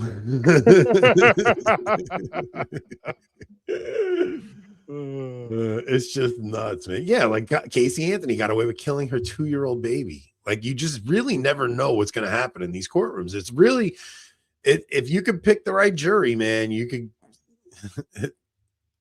Picking a jury is as important as, presenting a case. I don't know, man. Like, this was a very quick trial. It seemed like the defense really had nothing to work with. No, absolutely nothing. They couldn't even find, they couldn't pay a, use of force expert even to because I'm sure all the use of force experts were like, nope, sorry. I'm not saying anything like that because it's wrong. It's just, this was just such a clear case of, like, he provoked it. It's the same thing with Chud the Builder, right? Like, Chud the Builder, he can't claim self-defense when he goes out provoking people. Like, that's not a case of self-defense. I mean, maybe that individual I think in this situation was, individual case, it actually is sounding like it maybe, legitimate but self-defense. but this is my point with juries. You get one or two black people on that jury, and our nation is so divided on racial lines at this point, especially black people. Black people really only see color, right? You get them on the jury and you show them, especially if the judge allows his previous content to be admissible, which it very well could be, because that's kind of what the guy who got shot is going to say. I was provoked by previous things the guy had said. Well, so the guy who got shot had been stalking him and threatening him for a while. Yeah. I still think Chud's he's gonna get buried. Probably. Dude, it's just a case where the way our country, I'm amazed that Carmelo Anthony got convicted. I really am. It is, yeah. I am amazed that he got convicted. I really am. I thought that kid was getting, I thought the most he would get would be like 3-4 years for manslaughter, because they put that on the table. Like, they put that as an option on the table to the jury, and they were like, look, if you don't think he committed murder, we'll give the lesser degree, which means like he killed him, but without the intent to kill him. But no, they hit him with murder, man, which they should have. I think things right. I think fatigue is at an all-time high, and I think things really are turning culturally, potentially. I hope so, man. Like, I just want, like, the pendulum swings back and forth, right? Like, you had a period of time where the blacks really did have it pretty freaking bad in this country, and then instead of things evening out, the freaking pendulum swung all the way the other way. And now the danger is how far it might swing the opposite direction. And the same thing goes with feminism and everything too. Like, the pendulum, you see the way young men are talking about women, and some of it I'm just like especially early on when this stuff was starting to get brought up, like when the red pill movement was starting to talk about the stuff, Tim Gordon was talking about this stuff. It was really interesting stuff, and it was important that we were all made aware of the propaganda we were fed for how long, right? I'm black, yeah. Black fatigue. Like, we were all fed a ton of propaganda. So instead of the correction being, okay, let's wake up and not fall for the propaganda anymore, the correction is going where, like, some of the stories you hear about guys and girls going out on dates, like, guys are going on dates and like throwing out lines they're hearing on these podcasts at these girls. Like, it's not correcting to a proper relationship between men and women, which is what you would hope for. It's like, all right, well, it went that way. Let's try to correct it and bring it to a proper relationship between men and women. It's turning into men just having vitriol and hatred for women. I mean, I understand it more and more every day. Like, I have a coworker buddy who is going through a mess right now, and he's got he's got a son involved in it, and like his kid is going to end up with just the worst, the worst idea of women in the world because of what's going on. And I can't even blame him at all. And he's going to have a horrible idea of his own father because she's going to poison the kid against him. I don't know. I think guys, especially on the internet these days, I think they'll see past that, but that will just further poison the image of the mother. Yeah. And of women in general. It's hard not to be poisoned against it when the whole system is set up to destroy men. Like, it really is set up that way. But you hope that, like, I know it's possible. I know it's possible to have a healthy relationship with your wife. I know it's possible to, but I mean, obviously rare. You and I do. So like, the possibility is there. Like, you don't need to wind up with one of these psychotic feminists, but I don't know what the answer is, because a lot of us, including us, like, we were brainwashed by this stuff too. You're just born into it. Like, this whole idea that everybody's always telling men like what they need to do to be better men, but nobody ever tells women what they need to do to be better women. Like, when you ask the second you bring that up, they oh my gosh. They freak out, right? Like there's like, what are a woman's duties? You don't hear about that, but we're constantly hearing, young boys, we're telling young boys, you need to man up. I need to make a man out of him. Nobody really ever says, I need to make a woman out of you. But they should be making women out of women. Yeah. Right? Like other women should be making women out of girls and like showing them what it means to be a feminine woman. It's just, I think it's just generation after generation who's so broken from this stuff. For sure. And so much of it is it goes back to the stuff we were talking about tonight with the Freemasonic ideal of equality and in everything and things like that. Man, they have just totally gutted our culture and our society and our church in every way. Like I'm telling you, man, if you guys can find, I think the key to finding a good woman for men is to find a woman with a good temperament, like a gentle disposition, not bitter and angry and has a chip on her shoulder and all that. So, there's some girls who are just too far gone from feminism, but there are still like gentle women out there who will follow your lead. You just have to find them. It's just they're harder to find. And women, you need to find a man who wants to lead. Like when you find the right dynamic, it works well. But it's tricky to find, man. You guys gotta go through it to find the right person. I think what we're seeing with this encyclical series, at least what I'm seeing, is the forces against the church tried for 1,500 years to attack the church directly, and they failed miserably each and every time. Right? I mean, even the Protestant Revolution, in a sense, almost failed, except the Protestant Revolution got enough political power, enough power in society to where the Enlightenment could take root in some of these areas, and the Enlightenment realized that instead of attacking the church, you degrade society and culture and political life first. And we're seeing now that the popes, that we're 50 years into this, and for all 50 of those years, the popes are scrambling, trying to do anything possible to try to stem this tide, but they're doing it without any help from the states. The states are actually working against them and literally conquering the papal states and the popes, as much as they try to change things and figure something out. I mean, we know they failed because we're in the world we're in right now. Yeah. And I don't know, does that mean that to now fix the church, we have to almost as lay people fix society and fix culture first so that future priests can be raised in a better culture, especially because the church. We don't have any like actual say in the church, right? Like at least, nor should we even really. Yeah, like at least you have say over your local, like township or whatever whatever locality. Like you can work on that, and you can work on your parish. Like we have to just think locally, but not in the gay. No. But like in reality, you need to just work on your local level and on your parish. And Ocean kind of said like a vague advice from Unc, right? Here's the thing. First off, learn how to spell vague. Second off, hey, he's working against a lot of genetics there.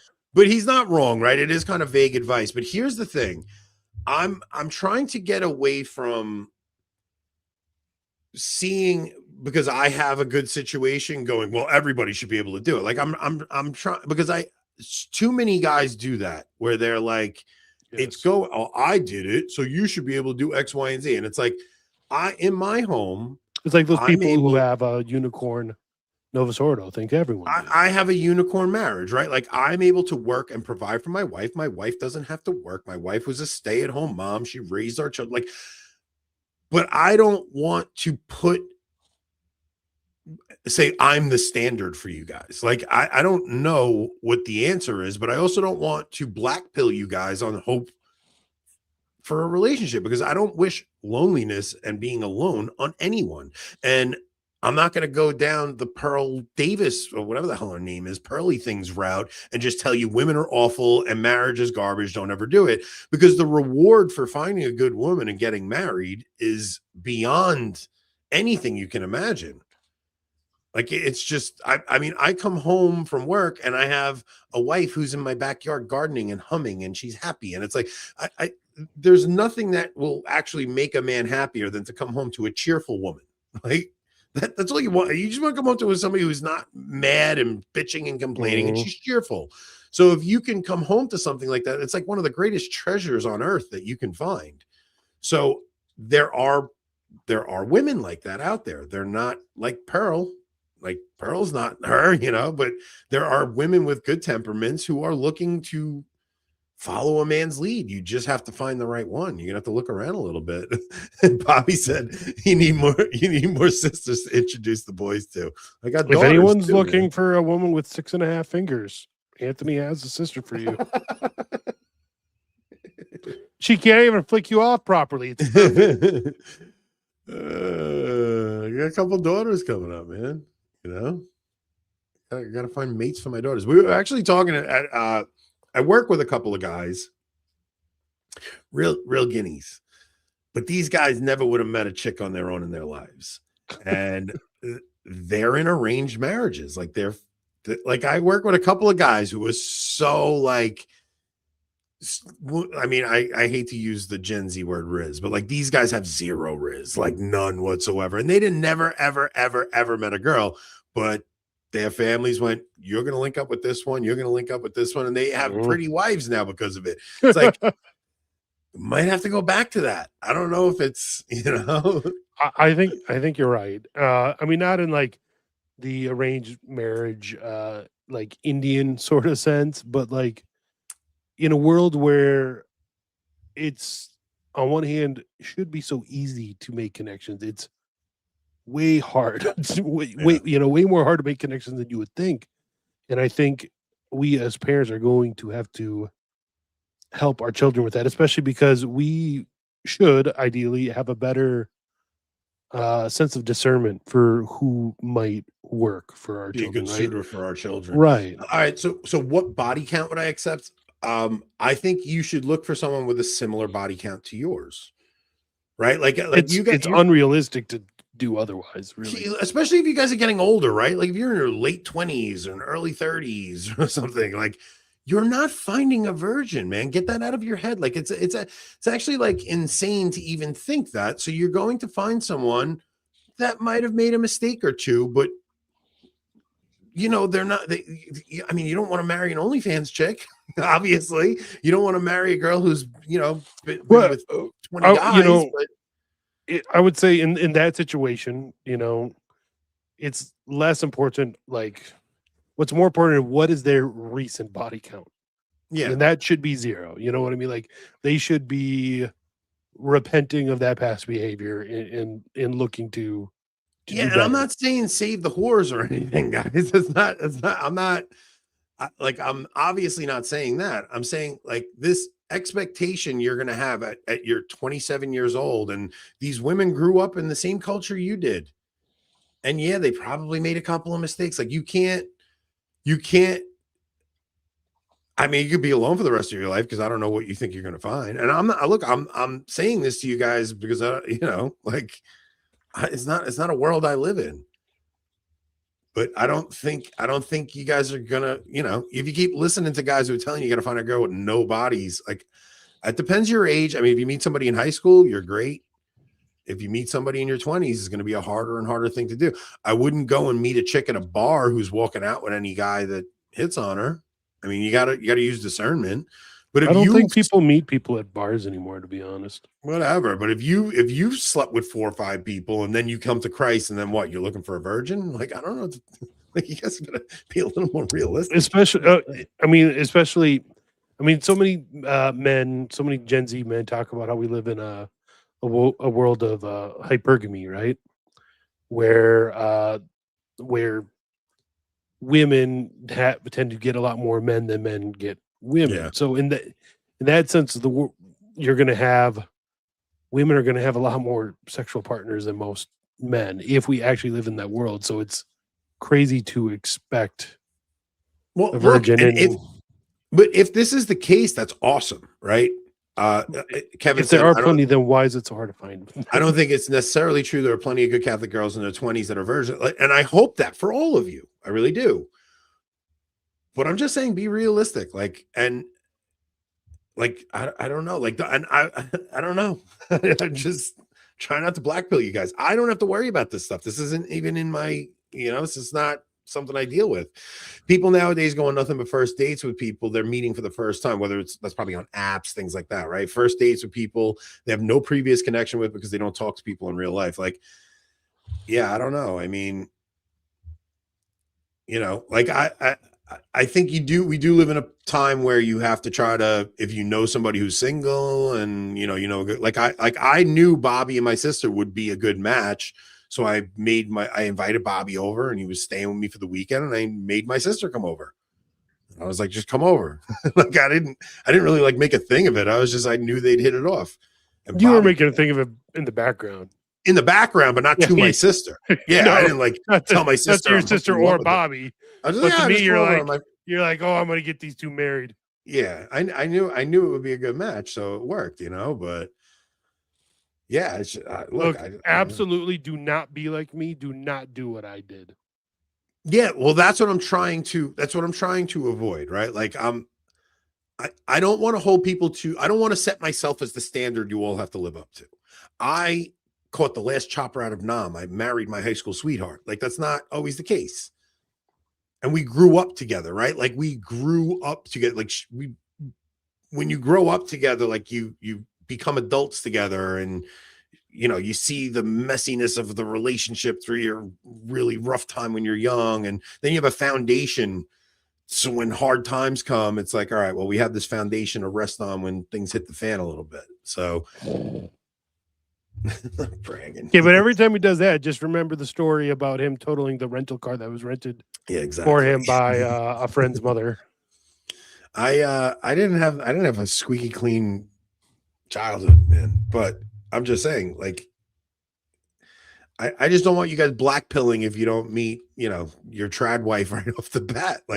I honestly think you might be better off just going and find some normie chick and converting her. Sometimes they're not as tricky as the Catholic girl who's a know-it-all.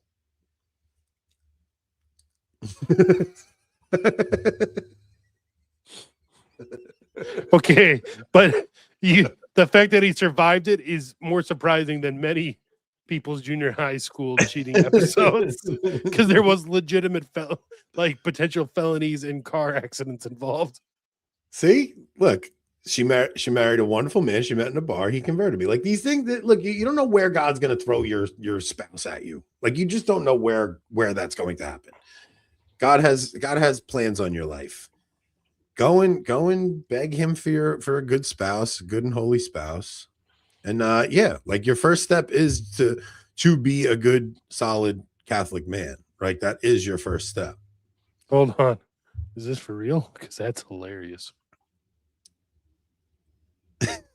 Wait, is that a serious comment? I don't know. I'm hoping that would be amazing. How funny would that be? How do you know where I live? How do you know who my neighbor is? Well, I mean, I've seen you throw your address out online. That is true. Wait. Hold on. For real? Is that one of your neighbors? Wait. To be fair, now you walk in a doctor's office and people recognize your voice, so... Yeah, but how do they know that that's my neighbor? I don't even know if that's my neighbor. I know the name. I imagine I could throw out any Italian name and you would say you know it. Yeah, that is true. I do know an Avanzato. I'm curious if that's a real thing. If that's true. Honestly. Shut it down, Shmuel. We're getting too big. My wife knows the neighbors, but I don't know their last names and stuff. Well, here's the thing. A guy might live next to another guy for 40 years, never ask that other guy's last name, but still be very good friends with him. Yeah.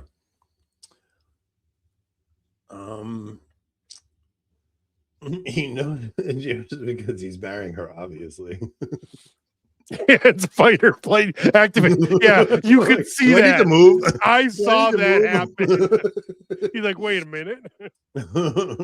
They hear us singing Gather Us In every Sunday morning when I wake my kids up. Heaven Unbound is exploding. Oh, man. This is true. I'm pretty sure this is true. But yeah. You want to play as we head out? We'll play the Vance clip. Sure. Play the Vance clip. It's pretty good. Like, you literally want me to play it as an outro, or are we going to talk about it? No. Play it and we'll comment on it. Okay. Because Jesse Waters' comment is interesting at the end, more than Vance. You smell the cologne and diesel from Manhattan.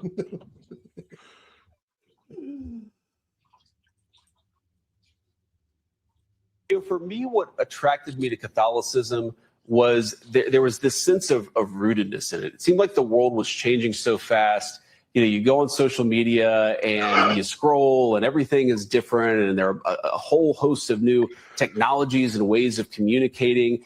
It just felt, you know, this was back in 2015, 2016, it felt like the world was changing so fast. And what I loved about Catholicism is that you had this beautiful ancient church. And you had all of these traditions that were very firmly rooted, some of which went back literally thousands of years. And I just really loved that sense of tradition. And I also think, you know, Jesse, it's possible sometimes to think too much about this stuff. The reality is that it was very felt for me, that when I went to a Catholic church, I felt at home. A lot of the Christians that I knew, you know, I mentioned I was sort of on this journey of how to be a good husband, how to be a good father. A lot of the Christians, like my uncle, who were really good husbands, really good fathers, you know, these were people who had been formed in the Catholic Church. And so after a lot of soul searching, that's just what felt like home to me. And, you know, it's interesting because there are so many Catholics I know who are great Christians. There's so many Protestants I know who are great Christians. And I think one of the things that is so great about the American church, Catholics and Protestants, is that there's this real dynamism that comes from Catholics and Protestants debating some of these issues and figuring out these issues together. And certainly has been true for me that while I made my home in the Catholic Church, some of my best friends and some of the most influential people I've met in the church have been Protestants. So I think that's going to continue to be true. But I love that the American church, I think, borrows from both the Catholic and the Protestants. And I think we're all learning a lot about God in the process. And that's the whole point. Well, I'm Protestant, and my wife is kind of trying to get me to convert to Catholicism. I'm not there yet. Maybe I'll get there one day. We'll see how it plays out. We'll talk, Jesse. We'll talk. Right. Pray for Jesse Waters and Vance's wife. we got JD Vance and Jesse Waters' wife, both married to heathens that need to convert. So, yeah, I don't. Well, look, I'll say this. I remember thinking I was going to convince my wife to be Catholic through argument, and it didn't work that way. Like, it took other things for my wife to become Catholic, but it definitely wasn't my argumentative skills. So you're not going to argue your wife into something. So if Vance's wife, you know, we joke about proselytizing our spouses, but he should just be a good Catholic, which he's, you know, it's got to be a good one. And yeah, and then Mrs. Casey's brother. Yeah, Mrs. Casey's brother. Look, it's, you know, there's a lot of people married to spouses who aren't Catholic, and that's probably one of the hardest things to live through, where your spouse doesn't believe the same thing. Then your whole life is worrying about their soul. So, Ocean, you're worried about getting married at 18. How about joining OCIA by 18? Because I know you have not officially become Catholic yet. So stop worrying about a wife. LARPer. Start getting worried about getting baptized, kid. That's what we want to see.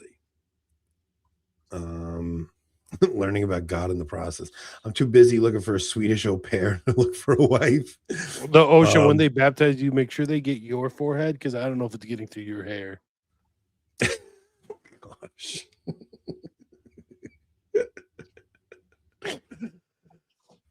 Yeah, for those of you who don't know, Ocean is a little Protestant kid who we gave a free locals membership to, hoping that we could pressure him into converting. Imagine that. The white. Never mind. Never mind. We love you, Ocean. John Lane, You if you're do. really marrying my neighbor and you're a Long Island boy, come say hello at church. Let me know who you are. That church, he's going to show up at next time you grill out. You come to the next family barbecue. I don't care. Your parents hate Catholicism. Okay. So what? You don't.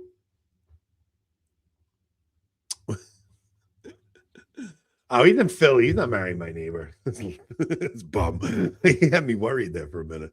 All right. So yeah, pray for Ocean that he grows the courage to tell his parents that he's becoming Catholic. Pray for JD Vance's wife and Jesse Water. And yeah, I think Ocean's AB's #1 fan. All right. We are going to see you guys on Thursday.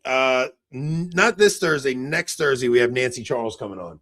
And we're going to close out June with a hopeful message to the gays. We're gonna give a hopeful message to the gays before June is out. I don't think next week's the last week of June, but yeah, it's close to it though. Yeah, you got a Taffy outro video for them? I don't think so. Taffy, do I have an outro video? I mean, he knew we were doing this tonight. Yeah, I don't think I do. It's hard to keep up with them when I'm also like these Tuesday shows are a lot of work. I love them. They're a lot of work. We have to like actually study. The good thing is that I know what I'm studying, right? Whereas on the Thursday show, I have to look for something to talk about and something that like I'll have ideas on. Whereas these shows, it's like, all right, just read the content and do it. But it is a lot of reading and it is a lot of research and stuff like that. Like I basically wrote like an 8-page paper after doing all the reading. Yeah. So, all right, take us out, Rob. What do I have for an outro? This one.